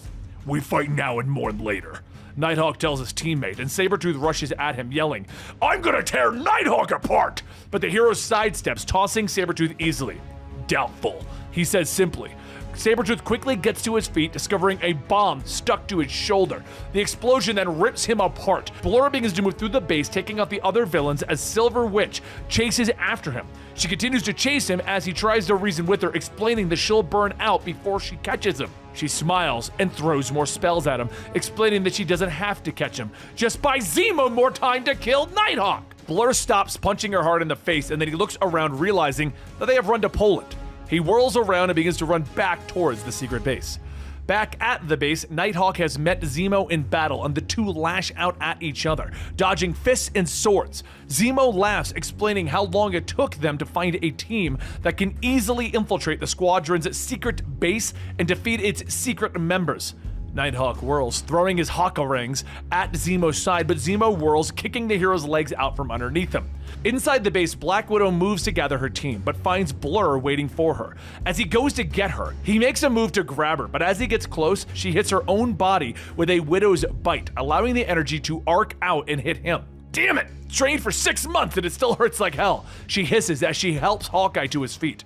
She gathers the others and they quickly sneak out of the base. Now, back at the top of the bridge, Nighthawk and Zemo continue their fight, and as they trade blows, Nighthawk explains that he figured out Zemo's plan months ago, that it was easier to leave the base as bait than hunt you down. "I'll admit, I didn't plan for all of this death, but that's a weight my soul will bear until the grave." Nighthawk snaps as he blocks another kick, grabbing Zemo's arm and twisting around him, snapping the bones, but Zemo lashes out, headbutting him. "Shut your mouth!" Zemo snarls as he readies his sword, but Nighthawk is there, kicking him hard in the face, grabbing him by the throat. Zemo gasps at him, defeated. "Cut off one head, and 2 more shall take its place." "I'll be waiting." Nighthawk snarls as he slams Zemo's head into the ground, standing over the defeated villain, listening to him groan in pain. In a flash of motions, the Blur is standing by Nighthawk, glad that his teammate survived. "We stopped them, like I knew that we would," Nighthawk tells him, and quickly, Nighthawk explains the plan to Blur, who is shocked that he would allow the secret base to get out. "And what do we do when the next fascist picks up Zemo's sword?" "We keep cutting," Nighthawk says simply, and Blur turns to him. "Is that your way of justifying us losing people?" Nighthawk doesn't answer, and in the darkness of the night, Black Widow and Hawkeye escape. Nighthawk returns to his lair, waiting for the next crisis, as Hyperion floats in the darkness of space, watching out for the planet Earth, and the Blur sits in his own lair, trying to find something to occupy his speedster mind. Sam Alexander moved through the Science Museum, amazed at how small their planet was in comparison to the rest of the solar system. Suddenly, one of the walls explodes as MODOK charges into the room, burning through one of the displays, shouting at everyone around him. "You imbeciles thought you could keep such a valuable asset hidden in plain sight in this mundane museum. But you were wrong! The Omega Stone is mine once more!" He shouts as he pulls his treasure from its hiding spot, but a blast flies through the air, hitting the villain. "I knew putting this stone here would be the perfect bait. Stand down, you godforsaken freak, or I'll melt your hide and launch your husk into orbit," Doc Spectrum orders as he charges onto the scene. But MODOK will not be defeated as he uses the Omega Stone to sever the link between Spectrum and his prism. Sam rushes forward. He wants to help his hero, and he reaches out, grabbing the prism, which senses the heroic nature inside of him, and for a brief moment, Sam is granted the powers beyond those of normal humans, and he uses them to defeat MODOK, earning the praise of Dr. Spectrum. A portion of the prism's power continued to course through Sam Alexander, and he became Dr. Spectrum's sidekick, Kid Spectrum. Another young superhero, known as Kamala Khan, got her start working as an intern in a museum in Jersey City. She quickly discovered that the head curator was selling utopian artifacts on the side, and when she discovered this, she quickly went onto Power Princess's website and tried to warn her. Knowing that she had to act, she began to look through the stolen goods and discovered a utopian circlet and bracelet. She charged forward with the magical items, giving her the strength of 10 men, as well as the speed and skill of a utopian warrior. And as the goons were defeated, Power Princess arrived, who was surprised to find Kamala, who quickly gave back the items that she had found. But Power Princess took Kamala as her sidekick, dubbing her Girl Power. Now on to another superhero. Miles Morales was always a fan of the superheroes that he saw on TV, with his favorite being Nighthawk and the Falcon.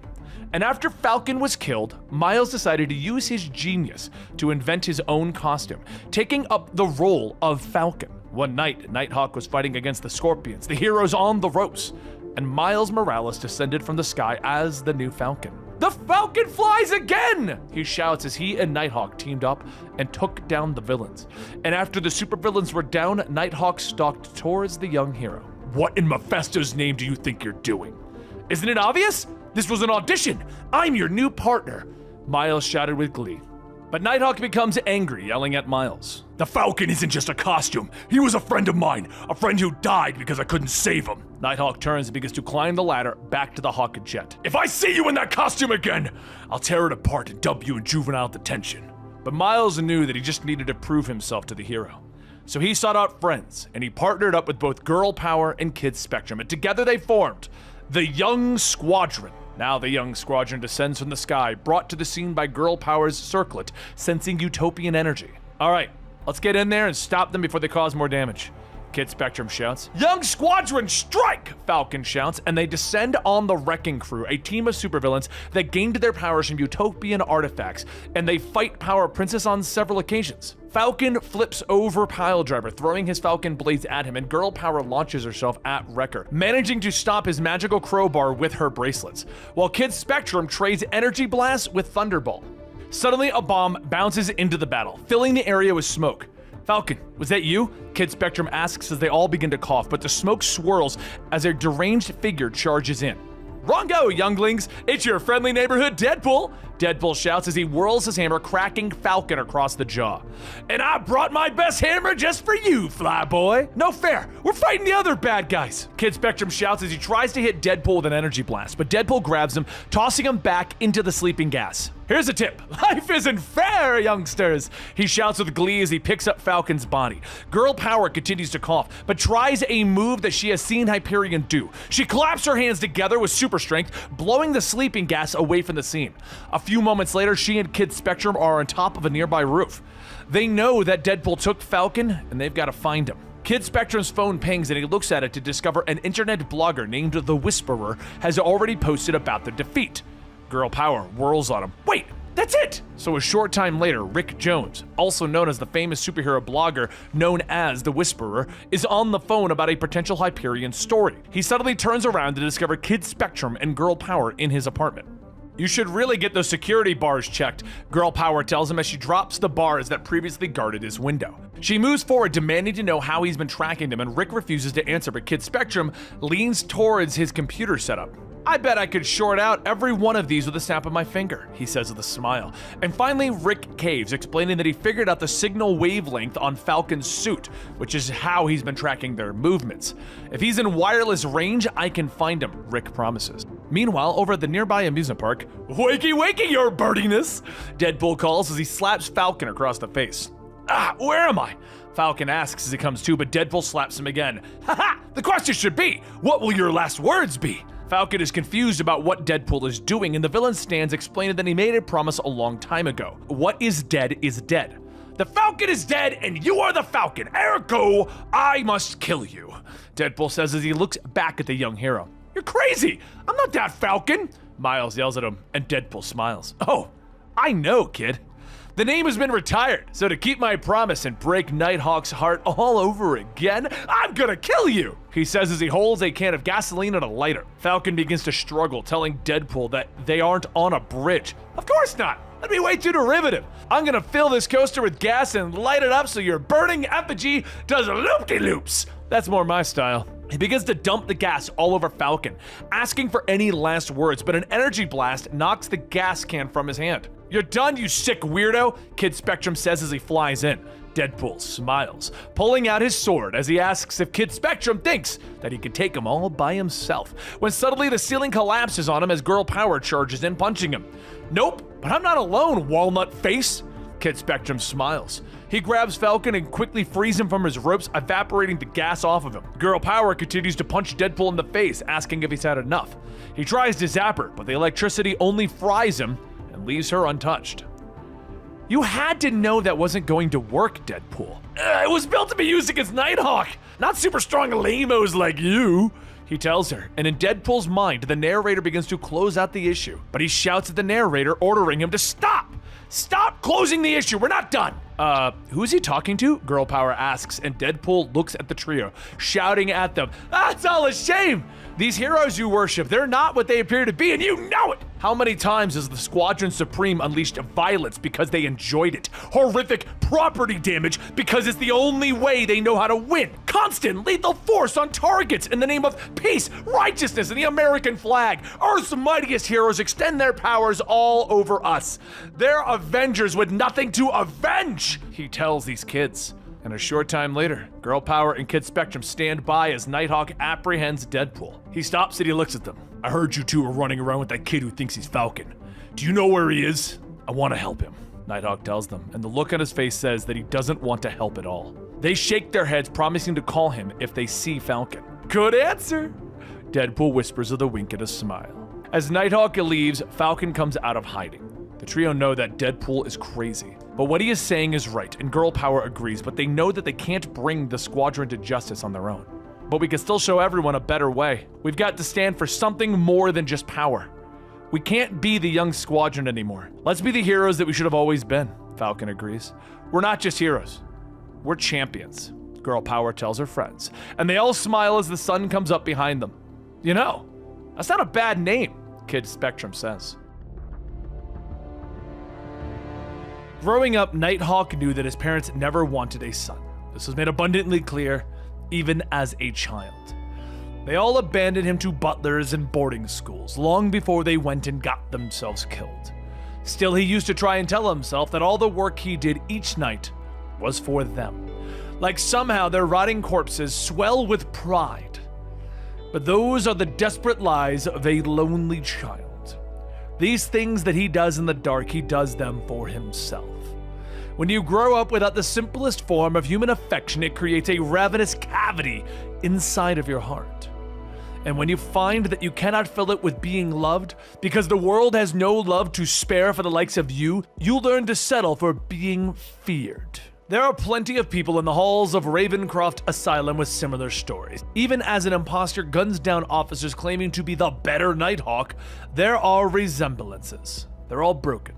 They're all living outside the law, all of them trying to fill that void, one night at a time. But it doesn't take long to stop Craven the Hunter, just some smoke and a hit to the back of the head. Inside these walls are murderers in padded cells, and he is the hero who put them here. However, when Nighthawk looks into the eyes of these lunatics, what bothers him most isn't their crimes, it's how deeply he understands their rage. And that understanding now makes him punch their sick, grinning faces all the damn harder. Where once there were sounds of rambling madmen, it is now replaced with those same madmen killing each other in a particular laughter, echoing above the chaos. The worst of the worst that has been set loose inside the mother of all madhouses. And as Nighthawk fights his way through the masses, the laughter grows louder and louder, attempting to crawl into his mind, and that's when he sees them. Years earlier, Nighthawk's first run-in with this creature was when he returned from Battleworld wearing an alien costume. Now one of his greatest enemies, it's a mask that came to life and tried to kill him. Fighting that along with Dr. Octopus's octopi, it makes for a very challenging situation. However, the long press of a button to release a sonic blast never fails to stop the alien in its tracks. But that's not the worst of it. The worst is yet to come. You see, deeper inside Ravencroft, there's another laughing, one more sinister, more evil, more insane. Goblin calls out from the 5th floor that he is just in time. You remember Dr. Gwen Stacy, right? Of course you do. Though you may have called her Nightbird, always with the sidekicks. Gwen yells that the goblin is trying to get him to kill them. No matter what happens, don't do it. Don't give the sick creep the satisfaction. Goblin dangles Gwen over the ledge, stating that that is such rank unprofessionalism after he was being so civilized and taking a vote. Now, what were we voting on? Oh, right. Does this jumpsuit make me look fat? As the goblin lets go of Gwen, Nighthawk is reminded that this is the self-made maniac that did the same thing with his partner Falcon all those years ago.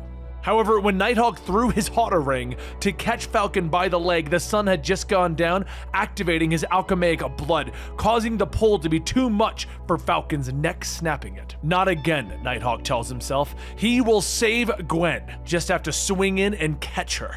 But as he does, he starts to untie her, telling her that it's going to be okay as she yells, "Damn it, it's too late! You should have just let me die!" Her head snaps back, looking at him as the smile on her face stretches way beyond the limits of a normal smile. She has been infected by the goblin gas. Nighthawk says that he's sorry, but he has to end this and throws his night blades to keep Gwen back. Instead of dodging them, she lets most of the blades hit her arm, telling him that she is sorry. It might be the gas just making her just crazy enough to see how wrong they've been all these years. Gwen turns, throwing the blades, hitting the goblin in the face, but the damage has been done before Nighthawk could stop her. He falls to the ground laughing, telling her that she was such a good girl, always liked her. And Nighthawk fights off more of the inmates, telling them that he isn't dying just yet, with Goblin asking if he's sure, and he slams the blades in further. Nighthawk rushes over as Goblin coughs up. The agony! It's too much! Put me out of my misery! Nighthawk radios to Luke that he needs the paramedics, but Goblin says he has one final request. It's why he threw this little shindig. You hear the craziest things when you're in a cell next to the Silver Witch. Just wanted you to know on behalf of all of us here at Ravencroft, don't let the world change back. I don't know about you, but I really like it this way. As the medics come in, Nighthawk goes back to his cave to see what could have even happened, wondering how did he know that the world has been changed from the way that it was. Is the world the way that it is meant to be? Is anything ever? The only thing that he does know is that with every fiber of his being that he is where he belongs. He wouldn't want to be the man who tried to tell him otherwise. And as Nighthawk watches the video of the escapee Echo, he notices two men with her, and someone is carrying a star-spangled shield. Meanwhile, back with our Avengers. High up above the Washington Monument, Nighthawk battles against a masked foe, one with the likes of none that he has countered before. He is quick and cunning and seemingly on par with every move.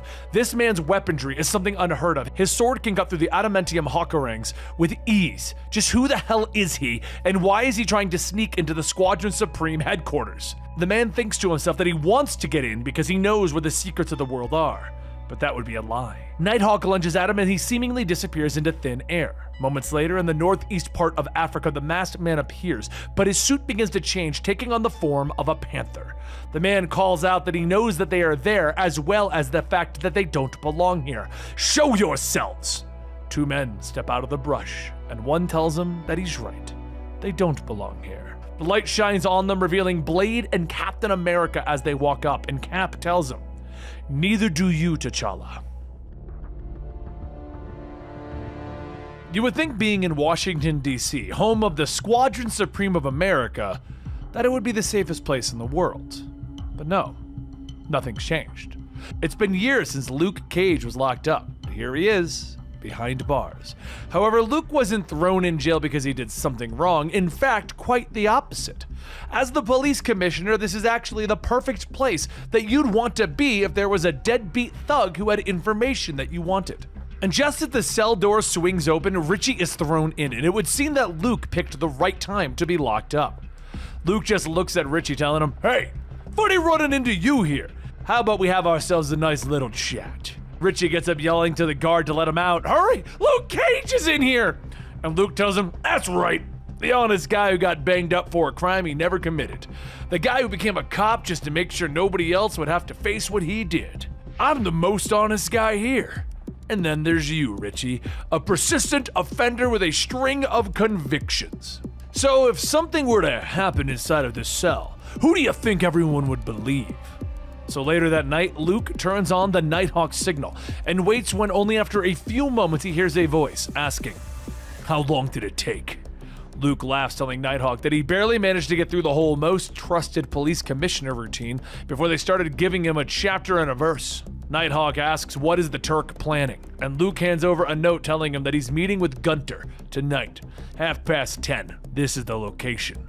Nighthawk takes the note, but as he leaves, Luke stops him, telling him that they didn't need his help for this. "There's more, isn't there?" Nighthawk looks back, telling him, "You're making a lot of enemies. Just remember, you're not bulletproof." Now, Luke and Nighthawk, they go back a long time, and over the years they've grown to trust each other, rely on one another sometimes. Probably the closest thing to a friend that Luke's got, and this is the first time that Nighthawk has left a present behind. While reports of masked vigilantes in red who have been attacked by criminals known as the Saints are played across all the media stations, the Turks' crime family gathers for some chili to discuss their next plan of action. The Saints have been disrupting business, and most of the people are too scared to go out onto the streets. The Turk laughs, telling everyone not to worry. He's got it under control. DC's finest are being thrown at the problem. We just gotta let those tax dollars that we ain't paying them with work for us. But just then, one of the Turk's informants runs in stating that they have a huge problem. Richie has been picked up. Which is actually a huge problem, considering that the Turks' people are supposed to be off limits because of their arrangement with the police. So Turk makes a call, and the man on the other end asks, "Who do you want me to hurt?" After sending over a photo of Luke Cage, the man says, "Shoot! I'll take care of this one on the house." Once the man hangs up, he continues putting on the rest of his police uniform. Later that day, Luke, along with detectives Misty Knight and Jessica Jones, stop by the Church of Mephisto to see cleric Matthew Murdoch, or Matt, as he requests to be called. Luke says that he isn't one for churches, but lately they've been getting a lot of criminals coming in, all with one thing in common. Everyone, including their most recent criminal, Lonnie Lincoln, who was barely alive after being attacked by the Saint, are all people who regularly attend this church. There wouldn't be any sort of connection, would there? Matt says that 70% of the nation are devotees to Mephisto. Some are teachers, some are doctors, some are even criminals and police officers. Mephisto does not judge. And as they leave, Misty and Jessica state that they will try and talk to Lincoln in the hospital, and Luke tells them okay. Keep in touch. I've got a television appointment. Later on Channel 4's DC Talk Show, the anchor says that just about does it for the show today. Any message for the viewers at home, Lieutenant Saunders? The lieutenant, the same one that Turk called before, says that there's nothing that the police cannot handle. If people don't do anything wrong, they have nothing to fear. Luke laughs, adding that the public needs to leave the policing to the professionals. If they all ran around with masks over their faces, how would they know the good ones from the bad ones? As the camera turns off, the anchor turns to both Luke and Saunders, stating that she appreciates them coming on. She knows that they're both busy. Luke shakes her hand, telling her that it's not a problem. However, even though Luke and Saunders are working for the same team, Luke doesn't like Saunders, specifically his methods. Whatever the situation is, Saunders' first response is usually heavily armed. Backstage, Luke tells Saunders that even though they sometimes butt heads, they have a few points that they can agree on. And as Luke takes a closer look, he notices a pin above Saunders' badge, asking him what is it. Saunders says that it's just the Mephisto flame. Surely he's seen it before. Luke tells him that he has, but he doesn't like it. It doesn't belong on the uniform. They may have the freedom to express faith, but when he wears the uniform, he represents the law. So the next time he sees him, it better not be on there. Later that day over at the hospital, Jessica and Misty make their way to see Lonnie when they bump into Matt Murdock.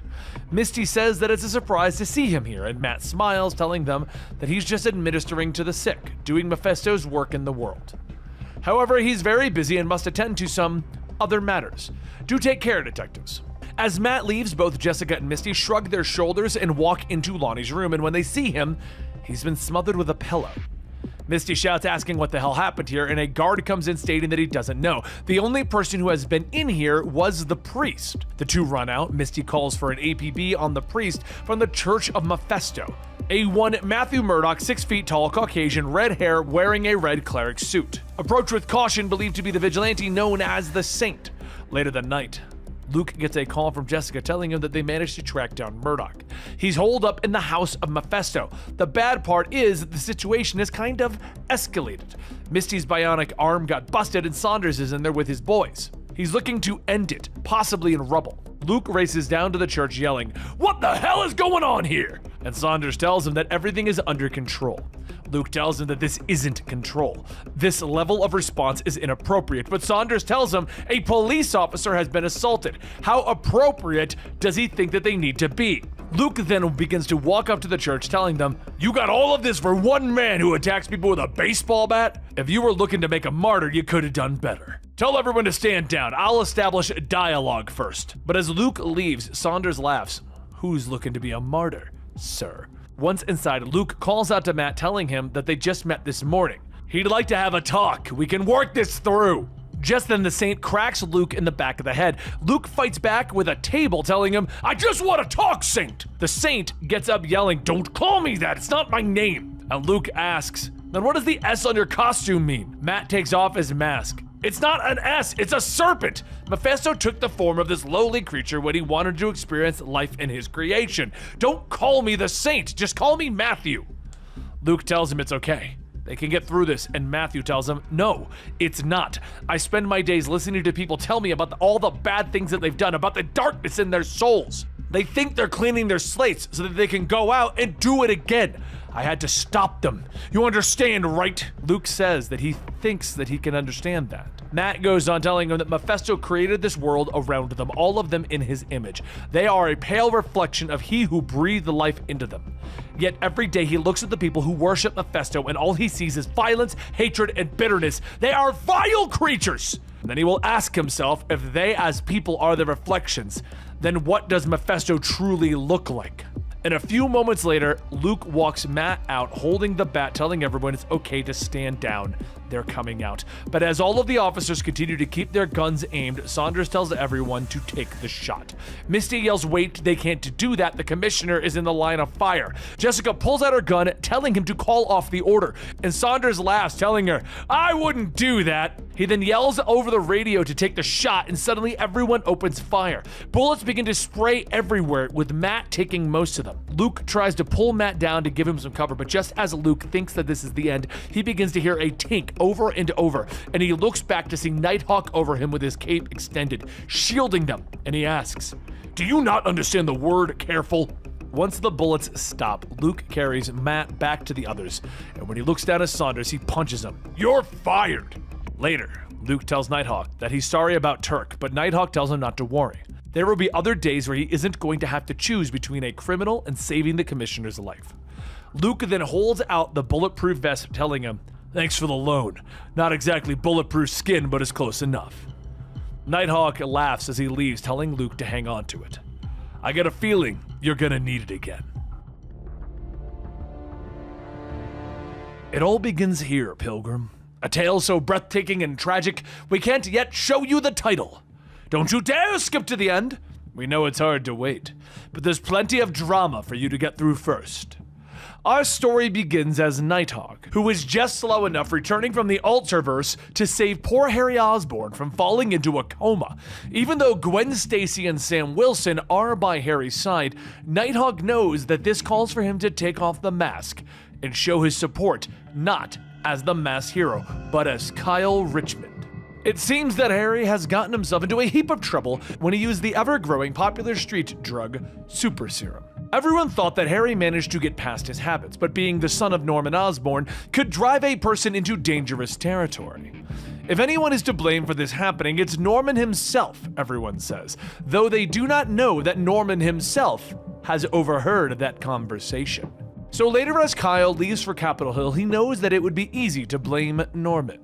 Not only for being a bad father, but also because Norman is none other than the criminal mastermind known as the Goblin. The Goblin has unwittingly been a thorn in Nighthawk's side for many reasons, notably when he attacked Nighthawk in the Night Cave, finding out Nighthawk's true identity. However, with an alchemy-enhanced punch, the Goblin was knocked out, hitting his head and causing amnesia. Nighthawk used what skills he had in the medical field to assist Norman on his recovery, but ultimately it wouldn't help the part of his memory that had been lost. After that, Norman had forgotten not only that he used to be the Goblin, but even who Nighthawk truly was. This brought guilt upon Nighthawk, the fear of having so much power. How could he ever trust himself that this wouldn't happen again? It wasn't until he met with the Falcon that he was reminded why he donned the mask in the first place, to inspire people to stand up for themselves. Meanwhile, in the unsettling stillness of the hospital room that Harry Osborn is in, Norman asks himself, could Kyle Richmond be right? Did he really do this to his son? Why, yes, he did. He refused to accept Harry for who he was. He tried to make him into someone that was better, but instead he broke his heart. He is a failure of a father. He is the villain of our story. But as the machines in the room beep, they begin to cause Norman some distress, sending flickering images into his mind. What are these images? Why is Nighthawk standing over him? Villain, that's it! The way that Kyle said villain. Kyle Richmond is Nighthawk, and he is the Goblin. He remembers everything. But no. This isn't his fault. This is Nighthawk's fault. Nighthawk poisoned Harry, and now Nighthawk will pay. Later, back in the Night Cave, Sam Wilson gets ready to go out on patrol, telling himself that he still can't believe it. Him, a kid from the U Street corner, chilling out in one of the coolest headquarters old money can buy. But Sam's trusty feathered friend Redwing notices something and caws. Sam says that if there's one thing that he knows, it's that there's something getting Redwing nervous. And that would mean that something bad is, before the young hero could finish his sentence, a blast hits Redwing and Goblin swoops in on his glider, telling him that he's sorry that he had to do that. Out of the three, I actually liked the big chicken the best. Sam gets ready to take off, but Goblin throws one of his pumpkin bombs, destroying Sam's suit and knocking him out. Later, as Nighthawk comes back to the Night Cave after putting away Kraven the Hunter, yet again, he feels an unnatural stillness in the air. And with a scent of brimstone, it doesn't take America's greatest investigator long enough to read the clue. He calls out to the Night Pooter to run a search for a tracking device. And as the Night Pooter displays Falcon's location, Nighthawk knows that Sam is in danger. And when the time calls for speed, Nighthawk quickly jumps into the Hawk Rod. He races to Chesapeake Bay Bridge to find Goblin, but with the sun still up, he would have to fight without his alchemaic powers. Goblin yells that he has driven his son to self-destruction with constant badgering and self-insertion, and for that he must make a choice. Either leave this existence permanently or the Falcon dies.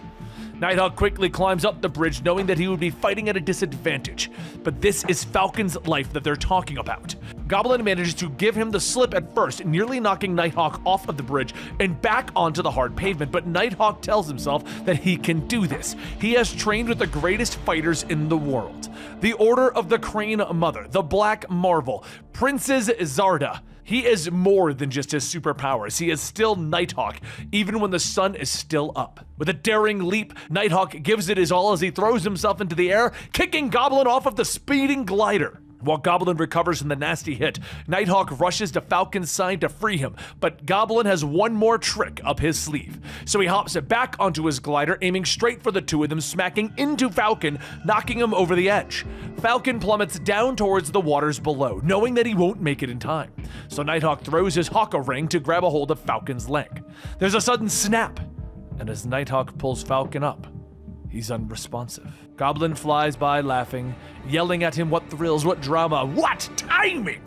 Well, except for the part where Nighthawk didn't realize the sun was down, and he was using his full night strength to catch the poor man's body. A force certainly just as lethal as the impact of Chesapeake Bay. It would have been fitting revenge to force a hero to watch his partner be killed before him, but it's so much better to watch a hero kill his own partner. And with nothing but rage in his eyes, Nighthawk leaps off the bridge into the Goblin, sending the both of them crashing into a car below. Police Commissioner Luke Cage hurries over asking if everything is okay. Why not let them handle it from here? And Nighthawk smacks him, telling him, "No, this is mine." Goblin coughs, climbing out of the wreckage, stating, "Kai!" But Nighthawk stops him. "Don't." Goblin gets to his feet, telling him, Sure. Nighthawk, you're mad, I get it. But we should talk, right? It's what civilized men like us do. We can make a deal, right?" Goblin continues to spin his words, buying time as the Goblin glider rockets back towards our hero. Without even looking back, Nighthawk catches the glider, ripping the metal apart with his own bare hands, cutting himself in the process. Goblin doesn't taunt. Goblin doesn't laugh. Goblin doesn't say anything. He knows that there is nothing that he can say or do but cherish his last fleeting moments. The metal in Nighthawk's hand slices through within milliseconds on its way to Norman Osborn's neck. Kyle Richmond disappears into himself. He reminds himself of a speech he gave at the House of Representatives, that these new heroes have the power to save them from the forces that would disrupt their society, but they can't determine the course of their culture. They can use their strength to fight crime, but they can't make the decision for what justice is. Justice must always remain in the hands of the people. The hands of the people. Nighthawk screams as the metal gets closer to Norman's throat, but he stops himself, telling Commissioner Luke Cage that he's all theirs. Arrest the murderer. And with that, it's now time, my friends. The title we hoped we'd never see. The death of the dynamic double. But one survived, you say? And yes, true believer. Nighthawk lives in body, but inside him, where once there was a light fueled by the night, there is only cold darkness. The Allgog slams his fist into the ground, stating, "Odin tasted like beard and sour mead. The one with the pretty horns was a foul brew of black magic and Jotun's blood. Didn't sit well. The rest tasted like a great deal of nothing. What do you suppose you'll taste like?" And as the Allgog begins to swallow his prey, he spits them back out laughing. "Ha ha ha ha! Soft and sweet, figured, just like a princess, and I've devoured plenty of them." Our princess stands back up, wiping the blood and spit from her face. No, and I can promise you that you've never known a princess quite like me. And she was right. Power Princess came from an island of women who could drink anyone under the table. No matter who they are or where in the heavens or netherworld they sit, Power Princess and her sisters could surely be the ones still drinking long before anyone else could keep up. Power Princess places her hands on her hips, calling out the Allgog, telling him that he is the greatest of fools. A deep bellowing howl can be heard, and the Allgog says that it is a bold statement for anyone who is already halfway down his gullet. Power Princess holds out her hands, telling him, I was, but it would seem that I left something behind. As the Olgog stops for a moment, he feels a rumbling in his belly, and then suddenly a gauntlet shoots out, and Power Princess tells him that these were forged with utopian Uru and bound to her soul by astral chains. In other words, they come when their mistress calls. The Olgog falls to his knees, trying to hold his entrails together, but Power Princess puts back on the gauntlets and tells him to get up. She wants him on his feet so that she can end him. Later that night, Power Princess looks at her garden atop the Statue of Liberty, looking at more statues. Not only is she the strongest that there is, but her people also knew the ancient secret of turning flesh into stone. But Power Princess finds herself bored. It's been almost an hour since she spilled anyone's blood in anger. She could call on Hyperion, a sultry whisper is all it takes, and he'll come streaking in like a big, lusty, muscle-bound warhead. But part of her fears that it'll be one of those nights where he would drone on about the children or American history or the other things that are equally useless to her. Sometimes it's enough to make her miss the old days. Namor, now there was a man. You simply haven't lived until you've made love on the sea floor while sharks feed on the Nazis you've just torn to pieces. But as Power Princess reminisces about the old days, a thunderous crack-a-coom can be heard, and the princess knows that this is not just any lightning strike.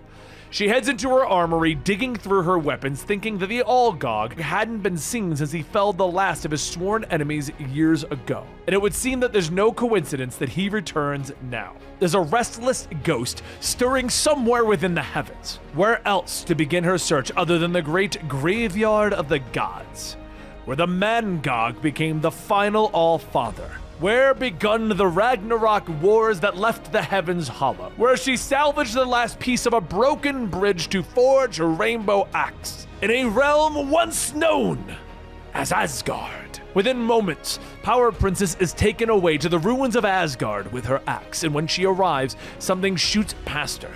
She looks around to see an object floating, and it would be a man who seems a bit out of place. She asks who he is, and the man, known as Thor, tells her, I'm not so certain anymore.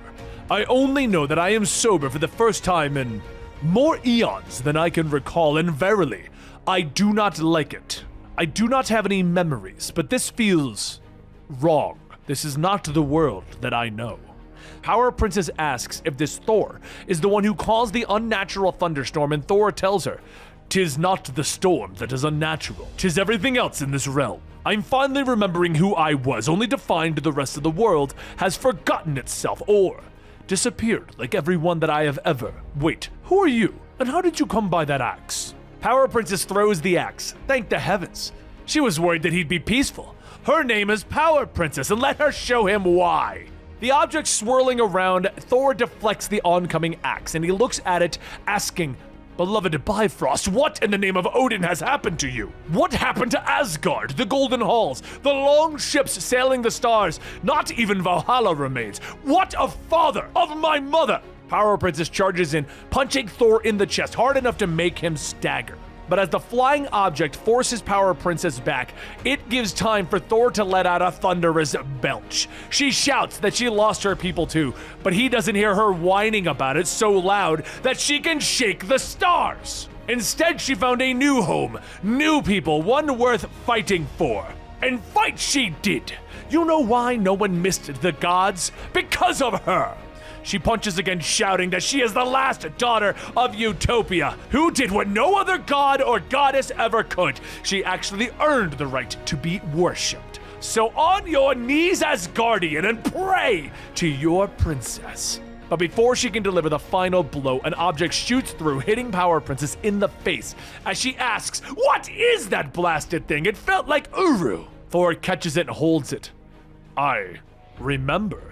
It was called Mjolnir, the Hammer of Heaven, and I am its master, the Lord of Living Thunder, the blood son of the All-Father Odin, the mighty Prince of Asgard." Power Princess comes running in. "Enough talking!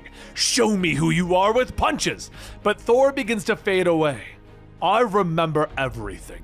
I remember thee." However, it is too late, and with another thunderous roar, Thor is gone, Later, Power Princess gathers the rest of the Squadron Supreme, telling them that she has searched the ruins of Asgard and there was no sign of this man, except his last words are still echoing in her ears, in the ether.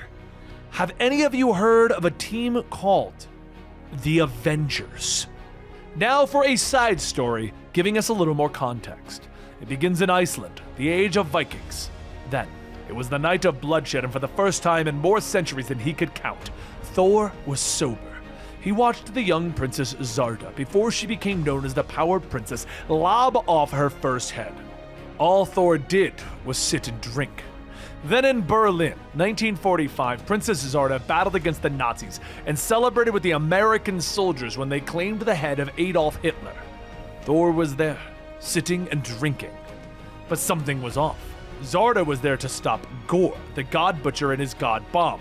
There were versions of Zarda that came from all across time. However, the thing was, it shouldn't have been her. It should have been Thor, and now Thor remembers.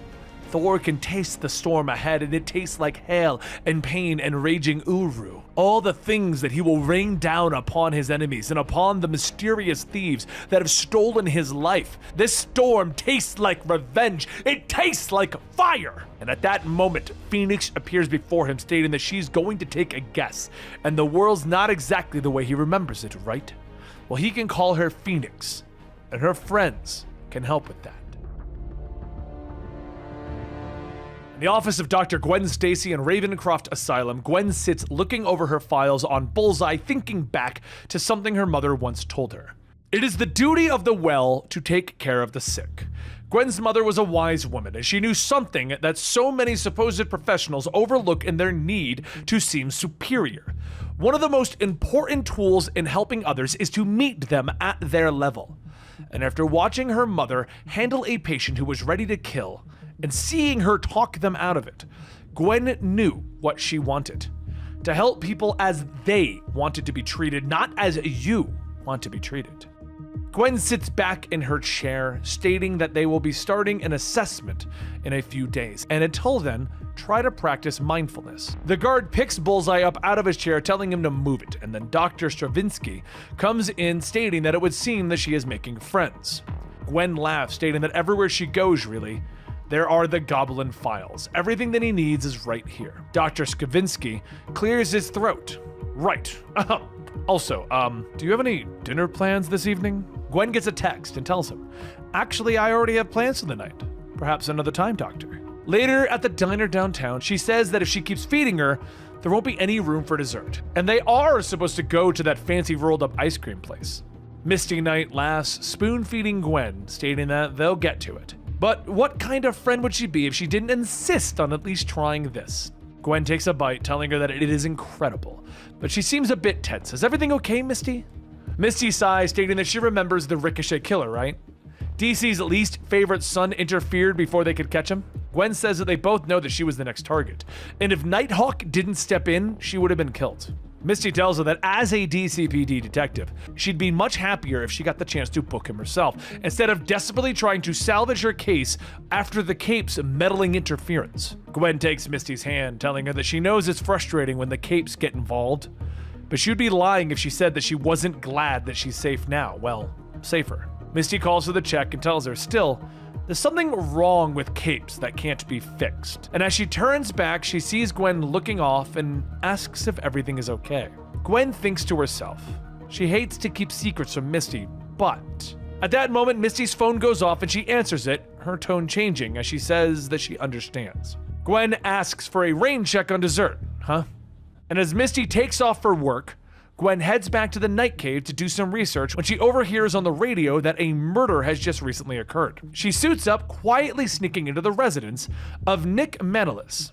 However, for Gwen, this isn't just a random victim. Nick was a cop who retired after the case went bad and he was injured. 25 years on the DCPD, handpicked by her father for his unit. He was there for her when her father passed. This was more personal. She looks at the window and notices peculiar scratch marks. And just then the door opens and Misty tells Gwen to freeze. But Gwen jumps out the window before Misty could even get close. She can't let her friend catch her as a Cape. Later, Gwen cross-references all of the cases that she's seen that had those carvings, noticing a pattern with how all the victims died and how often there was hair left behind. She thinks on it and then it hits her. She says to herself, no. A while back, when she was at Capital State University, she had a professor by the name of Miles Warren. He became obsessed with her, even started propositioning her. She put up with it for a while, but eventually she went to her advisor to explain what was happening. Instead of transferring her to another class, the advisor confronted Warren. Even her friend Flash Thompson wanted to knock some sense into him. After he lost his job, all of his credibility, and his respect, Miles Warren lost his humanity and became the creature known as Jackal. He never blamed her. In fact, he just got more obsessed with her. He was later captured and put into Ravencroft, but a riot broke out and he managed to escape. And with not much to go on, Gwen rides over to the old CSU building in hopes of finding something. And as she finds some of the same fibers as the previous cases, lightning strikes and Jackal says, "Finally, you came! What took so long?" Jackal jumps down laughing. "I know you felt it, the connection that we have." Gwen asks him what connection, they're strangers. But Jackal asks her, "Why continue the charade? I know that you're Gwen. How else could I have taken care of your problems? We were meant to be together." Gwen tells him no, he killed people who were close to her. He's sick. He needs help. Jackal looks at her. "Those were obstacles, and I've gotten rid of them. Well, there is one left, but don't worry, she's next." As Jackal charges in, Gwen dodges, but there's something different about the Jackal. When they fought before, he would fight like an animal, savage attacks with no strategy. But this, his reactions aren't instinctual like they were before, they're calculated. He's countering her moves as if he has years of combat training. Jackal jumps up and waits, and Gwen thinks to herself that he's watching her, studying her. Well, then it's time to use somebody else's playbook. As he leaps back down towards her, she kicks him back, firing her grappling gun into his shoulder, retracting the line, launching herself feet first into his face. He rips the line, falling back, telling her, "Do not make me hurt you! All I want to do is take care of you." He lunges one more time, but Gwen uses it to counter and slam him into the ground, ripping off the mask. And with it off, she sees that it's Flash Thompson. "Wait! I did this for you! Back then I thought that there was something wrong with me. I practically begged to be with you, and nothing. And then I realized it was her. Jackal made you afraid. So I knew I had to take care of him so that you could finally feel safe. There's just one more thing standing in our way of being together, and that's Misty." Gwen leans in, telling him that she is sorry. "Just relax. Shh." And she sticks Flash with a needle. Gwen takes off her mask as he passes out. "I've got you now.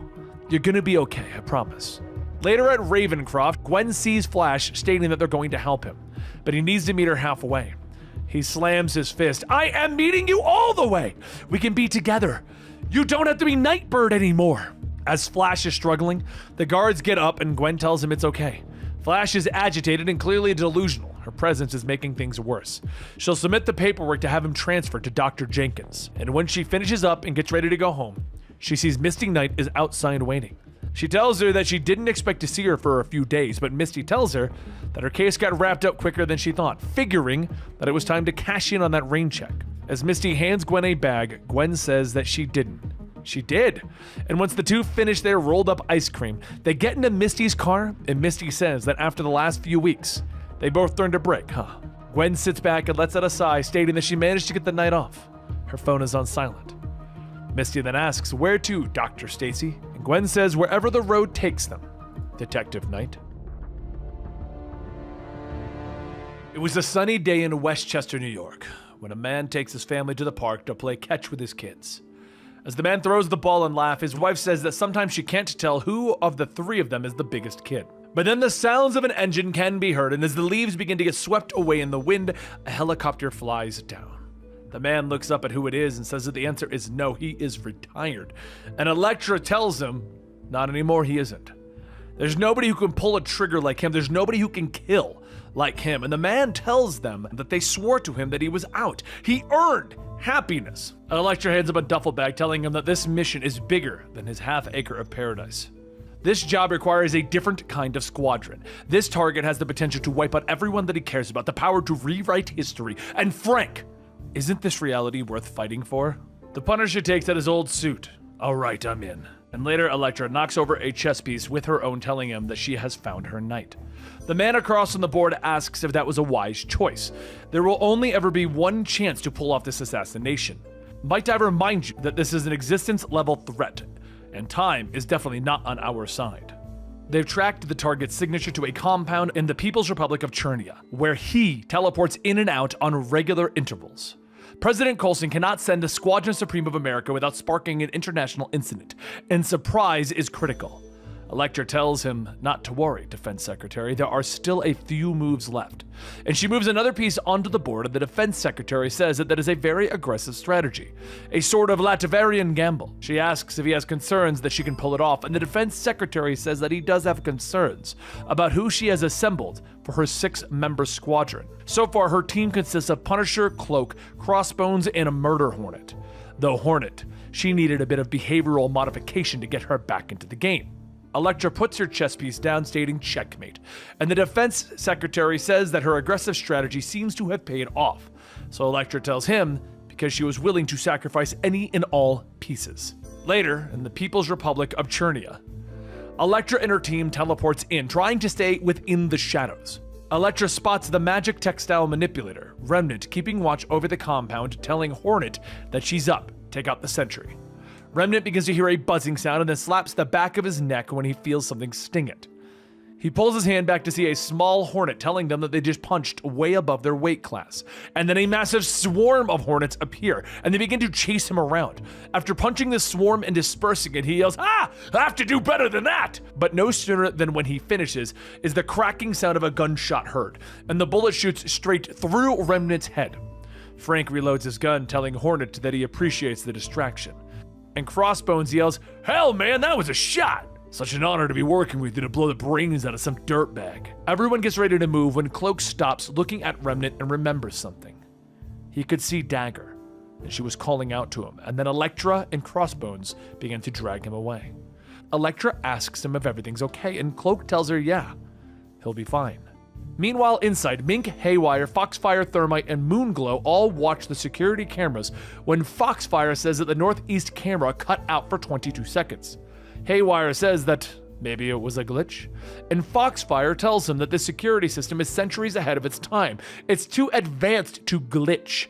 Elsewhere, Crossbones begins to cut a hole into the wall and kicks it in, telling everyone that they're in.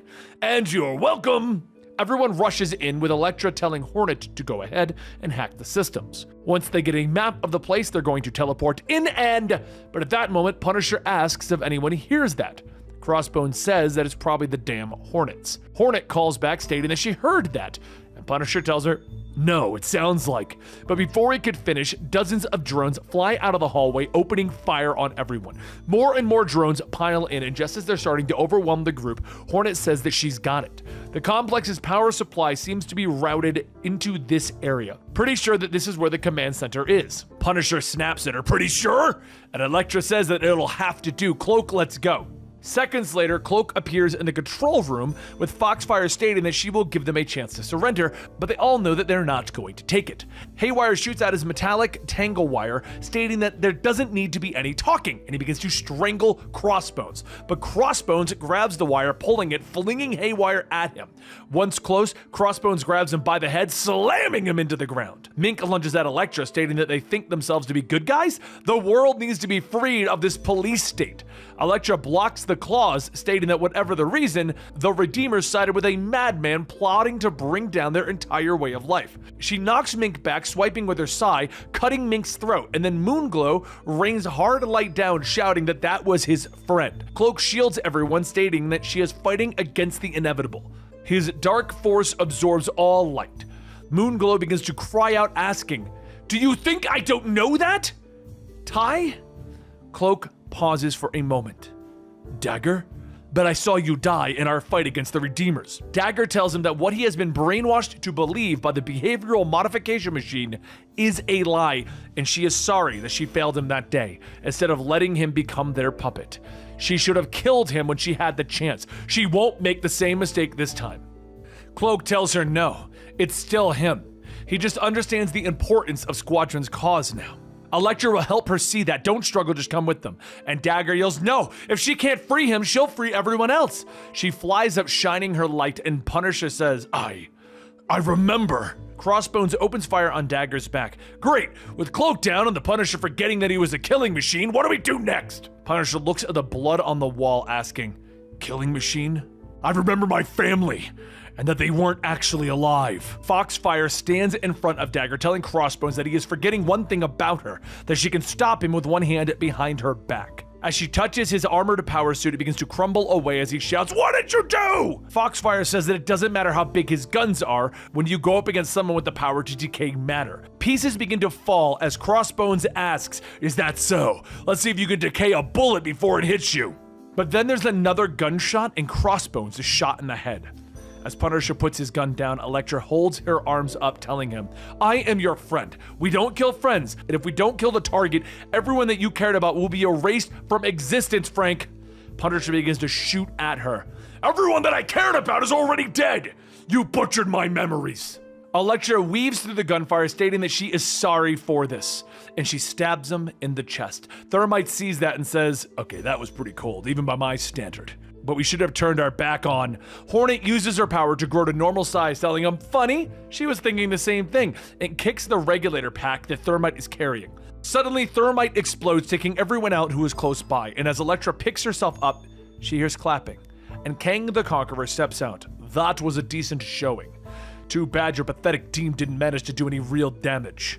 She lunges at Kang, but he smacks her down, telling her it doesn't take a master of time to see that this timeline needs correction. These Redeemers helped provide the groundwork for my invasion forces to reset the world as it should be, with me in control, of course. As he picks Elektra up, she begins to laugh. And when he asks why she's smiling, she tells him because she is willing to sacrifice her pieces. The 6 of them came to lure him out. Kang asks, 6, but you only had 5. Just then, Cloak appears with the Winter Soldier. Both fire, hitting each other in the head, and Elektra sits down, telling him, checkmate. Later, Elektra begins to remember things about having her mind wipe, and the Defense Secretary telling her that the Gambit was quite ingenious, luring Kang into a trap with his own hubris. She says that he wiped her mind too, didn't he? And the Defense Secretary tells her of course. She was always his favorite assassin, and great use to the cause. As Elektra begins to say Kingpin, he stops her. It's Secretary of Defense Fisk now, if you don't mind. You've managed to snare some new recruits in Foxfire and Moonglow. We might even be able to salvage Frank Castle if he survives surgery. She begins to cry. I won't remember any of this, will I? And Fisk tells her, no. The board must always be reset. But why be conflicted? You were all villains, given a gift of redemption, whether you wanted it or not. Is it really so bad being a pawn for such an important game? Years ago, a city burns, and Hyperion shouts, this is madness! Heroes fighting heroes! Most of Connecticut is in ruins! Over what? A superhero registration act? You're a congressman! This isn't how you tend to handle policy disagreements! Nighthawk tells him that he will not be lectured on American diplomacy by someone who's not even from the planet. Kyle Richmond may work for the federal government, but Nighthawk never will! Hyperion stops. We both know that this is more than a piece of legislation. You're the smartest and scariest man in every room, congratulations. But it's still you that she loves, Kyle. You need to learn to live with that. Or as a friend. It will leave you bitter and broken, just like your part. But before Hyperion could finish, Nighthawk blasts him with energy, shouting, you are not a god! You're only as pompous as one! Hyperion charges in, punching the symbiote-infected Nighthawk, telling him that it doesn't take a history teacher to know that in a civil war, no one wins, both sides bleed. Let's see how the symbiote reacts when floated to the sun!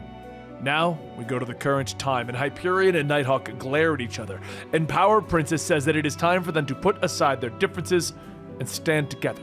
She knows not who they are or whence they came, only that these individuals are calling themselves the Avengers. Hyperion says that he doesn't know anything about any Avengers, but he can say for Sunblasted sure, there is something very strange going on. There was something that Bruce Banner said before he killed him.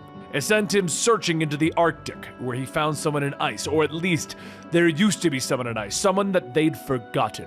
Power Princess says that it doesn't matter, and Hyperion yells, "That's the thing that doesn't make sense. Maybe none of it does. Has anyone ever felt like there's something wrong with our world?" Power Princess folds her arms. If only we had America's greatest detective among our ranks, and everyone looks at Nighthawk. He asks, "Where exactly in the Arctic was this?" The Squadron Supreme begins to scour the globe looking for traces of the fabled Avengers, but over in the Night Cave, Nighthawk begins to look through some footage of Ravencroft Asylum. He pulls up an image asking Power Princess what does she see, and she tells him, well, she sees a man with a star-spangled shield. He tells her, no, not that, the other one, her. Echo was an assassin for the Kingpin. Mimicry fighting abilities, no alpha level powers. But do you recognize the energy signature that she is showing? Power Princess takes a closer look. By the bones of Gaia, that's the Phoenix. But Jean Grey is dead. I tore the wicked Ginger apart myself and flew the pieces to the four quarters of the cosmos. Nighthawk tells her that they both know better than anyone that what dies doesn't always stay dead. They witnessed that firsthand with Hyperion and the Wolverine. Later up in space, Dr. Spectrum says that he has no idea why they're even searching here of all places. Nighthawk tells him, the energy signature that we found in the Arctic. It's the first scans that showed it to be Hyperion's, but it wasn't.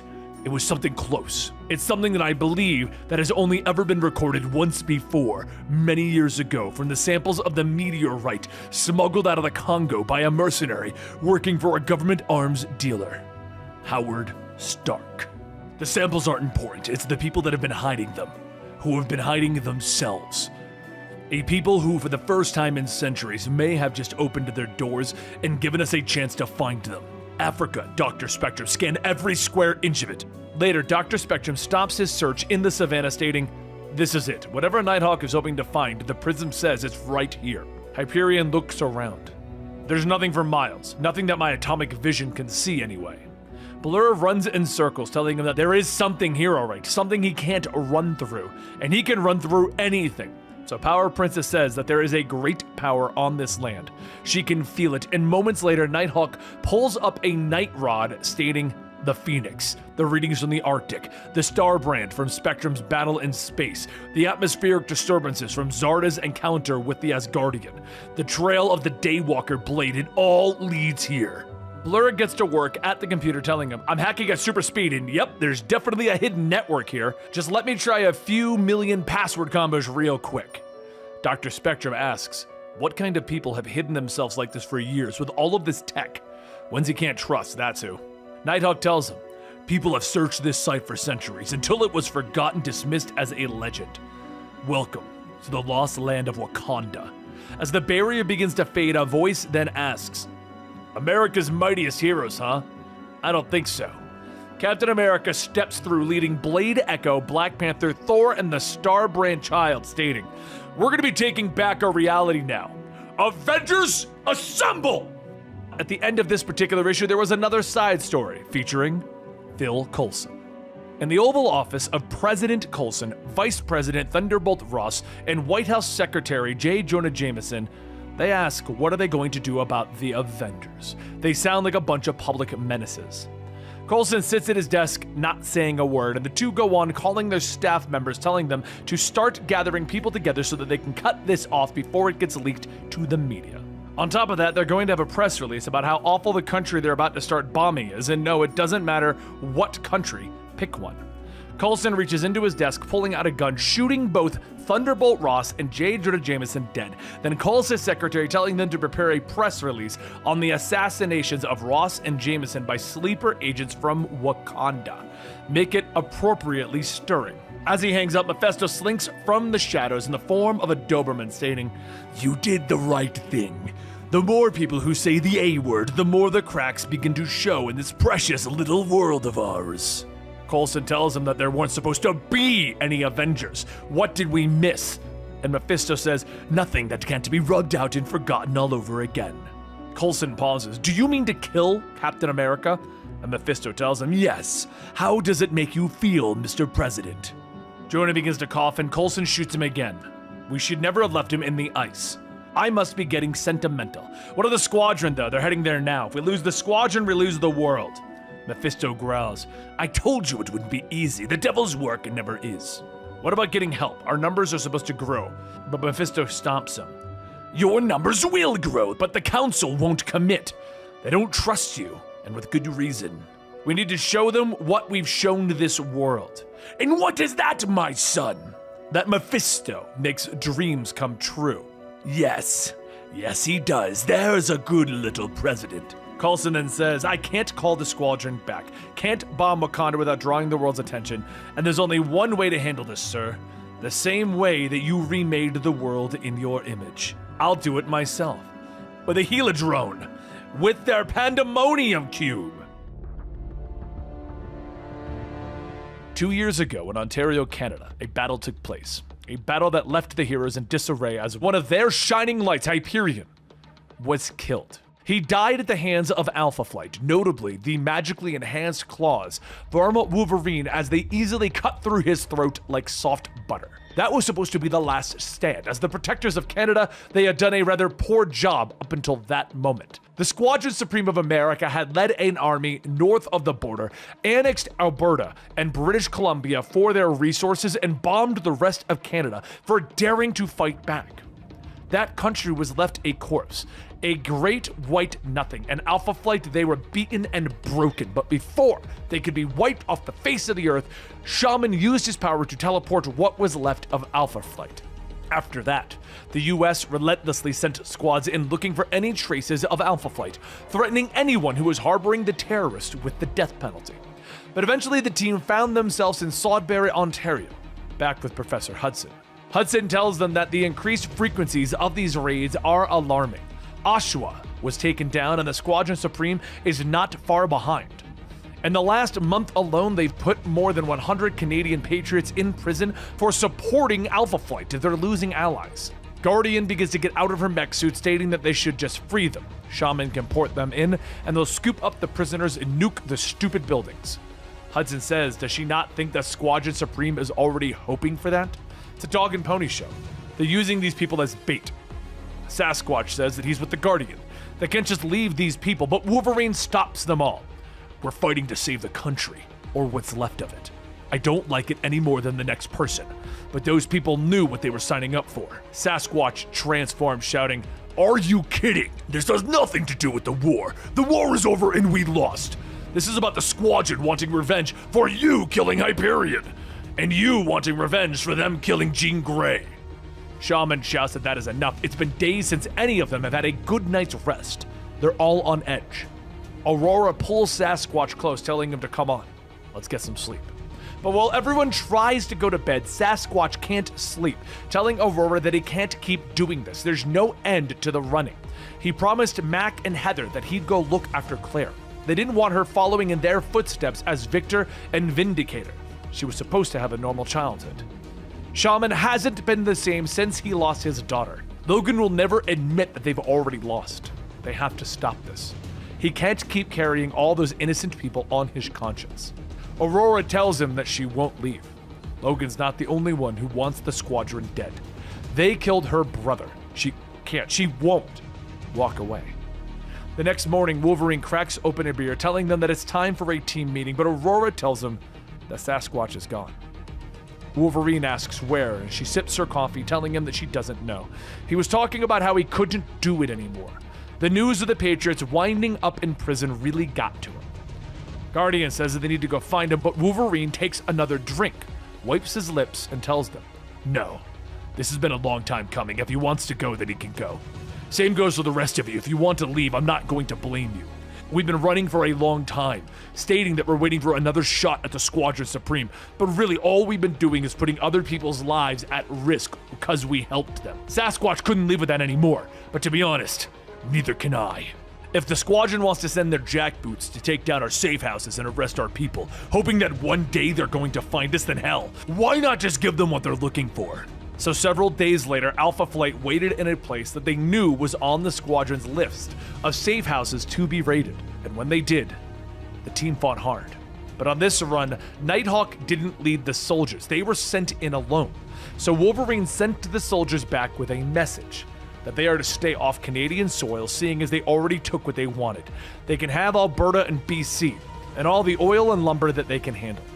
But what's left is theirs, and they aren't going to stop fighting for it. And the next team that comes here, they're going home in body bags. So the next day, as Wolverine and the others return, Hudson says that Sasquatch came back. Wolverine asks, "I can see that. The question is why?" Sasquatch tells him that he was out gathering intel and he knows where the prisoners are being held and how to break them out. But they're a little stunned the other night. The prisoners are now being moved to the US to stand trial. Shaman asks when they're being moved, and Sasquatch says tomorrow. They'll be held in Ottawa until then. He can't do this alone, and he knows that they don't see eye to eye, but Guardian says that they're going to stop this, right? And Wolverine tells her, "Of course. I'm going to work with Walt and come up with a plan. Everyone else rest up. We've got a big day ahead of us." The next day, the prison escort begins to leave Ottawa when Alpha Flight intervenes. But what they find in the van is the Squadron Supreme with Hyperion. He rockets out, backhanding Wolverine, and as Shaman gets ready to enchant his claws like before, Sasquatch grabs him before he could finish. Sasquatch squeezes on Shaman's neck until he passes out. "I'm sorry. What I'm about to do is beyond forgiving." Meanwhile, across the way, Hyperion continues to beat into Wolverine, telling him, "There is no sorcerer this time to save you. It's just you and me." After not moving for a bit, Hyperion grabs Wolverine by the hair and Wolverine asks, "Is that all you got?" Hyperion's eyes glow red. No. Hyperion puts Wolverine's head into a vice grip between his hands, blasting him with the full power of the atomic vision. It was then that Wolverine realized it was his life for theirs. Dr. Spectrum asks if he's satisfied. Has his little fantasy revenge been fulfilled? Hyperion stares. "Just take him." Wolverine's charred body is lifted off the ground and sent into space. Hyperion turns his attention on everyone else, his eyes still glowing, and Nighthawk tells him, "No, the deal was Logan dies, everyone else lives. As promised, the prisoners will be freed, and with Logan gone, our interests in Canada are satisfied. The four of you are now free." As the squadron leaves, Aurora turns back to Sasquatch, screaming, "Traitor! Monster!" Sasquatch tells them that he will not claim that he is not. He did what he had to. He sold his soul for her, for all of them. Guardian tells her to run. Sasquatch grabs it and holds it to his head, telling her to do it. Guardian trembles for a moment, smacking him with the gun, telling him no, she won't be like him. He yells, asking, "What was I supposed to do? They weren't going to stop coming, and if I didn't, we'd all be executed. The squadron promised to leave us alone, let us live. It was the only way." Meanwhile, on an unknown moon, Wolverine crawls out, gasping for air, with Dr. Spectrum telling him that this place is devoid of life. No water, no sustenance, hell, there isn't even oxygen. He's going to take a guess that without it, that healing factor is going to be useless, or else his stay here is going to be a very, very unpleasant one. Bill Coulson never dreamed about flying or crawling on walls or riding a rainbow bridge to Asgard, but he grew up obsessed with superheroes, but never did he want to be one of them. He wanted to be the guy who even the gods had to make an appointment to see, and now he is that guy. Gods make the world better. Phil Coulson made it better. He didn't change everything, just only some things that annoyed him the most. There was no more daylight savings, no more cords getting tangled because everything is cordless now, no more restaurants that only serve Roxy Cola.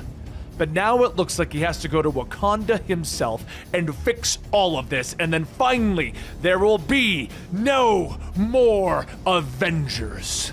Meanwhile, over in Wakanda, the Avengers are already trading blows with the Squadron Supreme. It's a fight that will change the world as we know it. Dr. Spectrum uses his prism to try and contain the Starbrand. Starbrand tells him that she doesn't want him to fight, she just wants to make him cry. She latches herself onto his neck, squeezing, telling him, "This is for Rocket." But while everyone is fighting each other, Cap is in the air chasing down the man who did all of this. As Coulson gets closer to the site, Cap jumps off his hover bike onto the president's car, ripping off the roof, telling him, "I would like a word with you, sir." Coulson uses his pandemonium cube to blast Cap back, telling him, "Of course, Captain, and that word is goodbye." Suddenly, Hyperion and Thor crash into the ground, trading blows back and forth. But Hyperion can feel something, like Thor's face is harder than his hammer. His hits are getting weaker with each swing, hurting him like he's never been hurt before. Something about Wakanda is draining Hyperion's power. But in that moment, Thor lets out his rage with a thunderous lightning strike. He takes out Mjolnir, slamming it into the chest of Hyperion.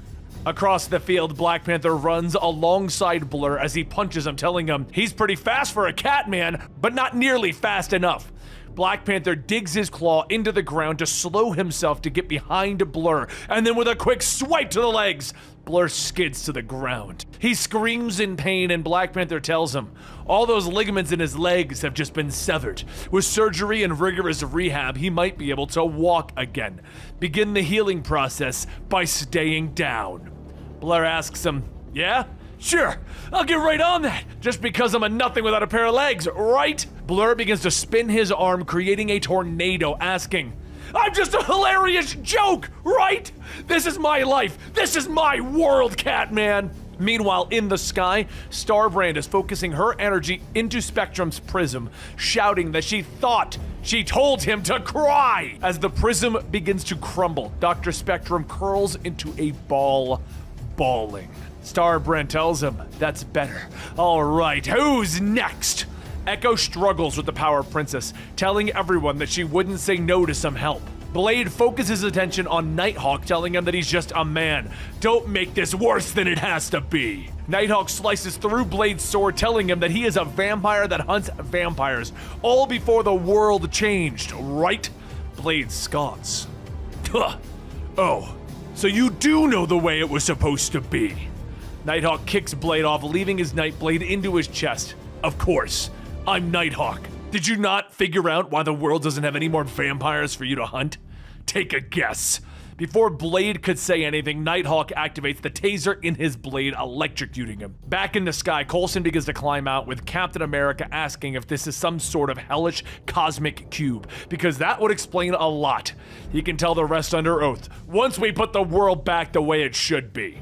Coulson punches Cap with the cube. I brought order, the all-American kind, to a world that languished in chaos ever since people like you showed up, Cap. The Avengers, Earth's mightiest heroes. It had to be stopped.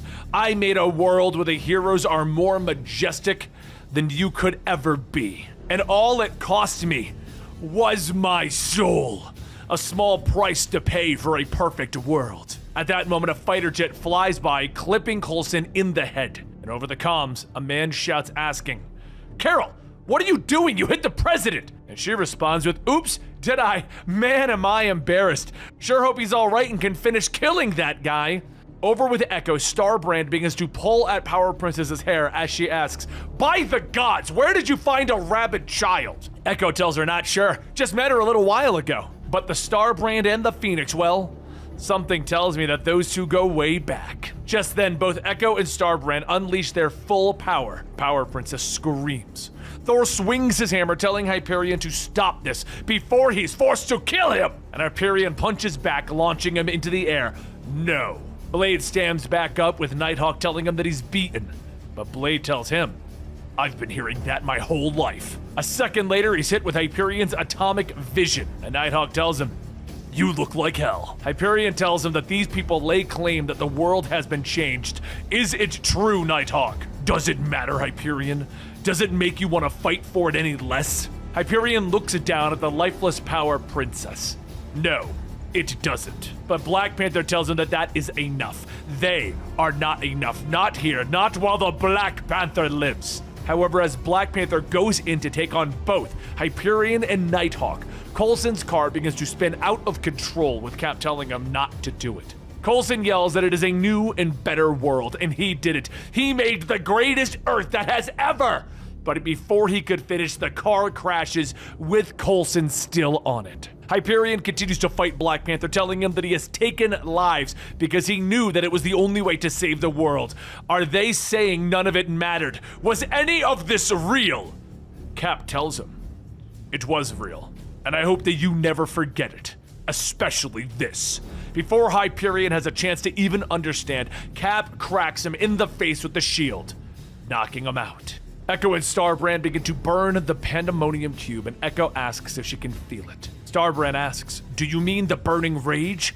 then yes. But as the Avengers begin to get back to their feet, Nighthawk gets up stating that he wants them all to remember this: how we made this world better, safer than any of you Avengers ever could. And remember that despite everything that you did to stop us, in the end, I'm still standing. Through the burning wreckage of the flying car, Coulson crawls out shouting, "No!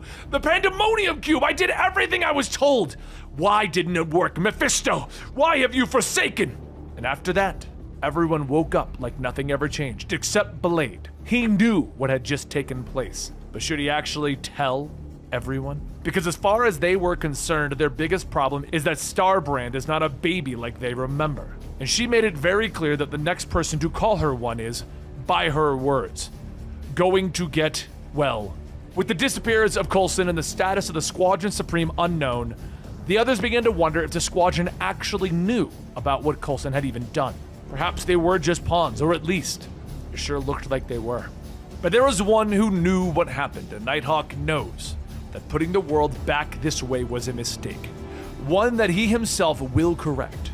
Meanwhile in Hell, Mephisto says that he knows what they are thinking. His minion was entrusted with his almighty Helidrome and still failed, for which he now pays the price. But this moment is about more than that. This is about bringing them together from across the red gulfs between hells. This was about showing them what can be done with the power of one Mephisto. Now imagine, my dear brothers and sisters, all that Mephisto could accomplish if we had 615 more. Hail, Mephisto! Hail, the Council of Red! And there you have it, Heroes Reborn. All of them, all of the omnibus kind of issues that came out of this, all the side issues and side stories and alternate universe stuff going on in general. I hope you guys enjoyed this, and don't forget to let me know in the comments down below what you overall thought of this series. And don't forget to check back every Monday for a compilation issue, a full story right here at Comic Story.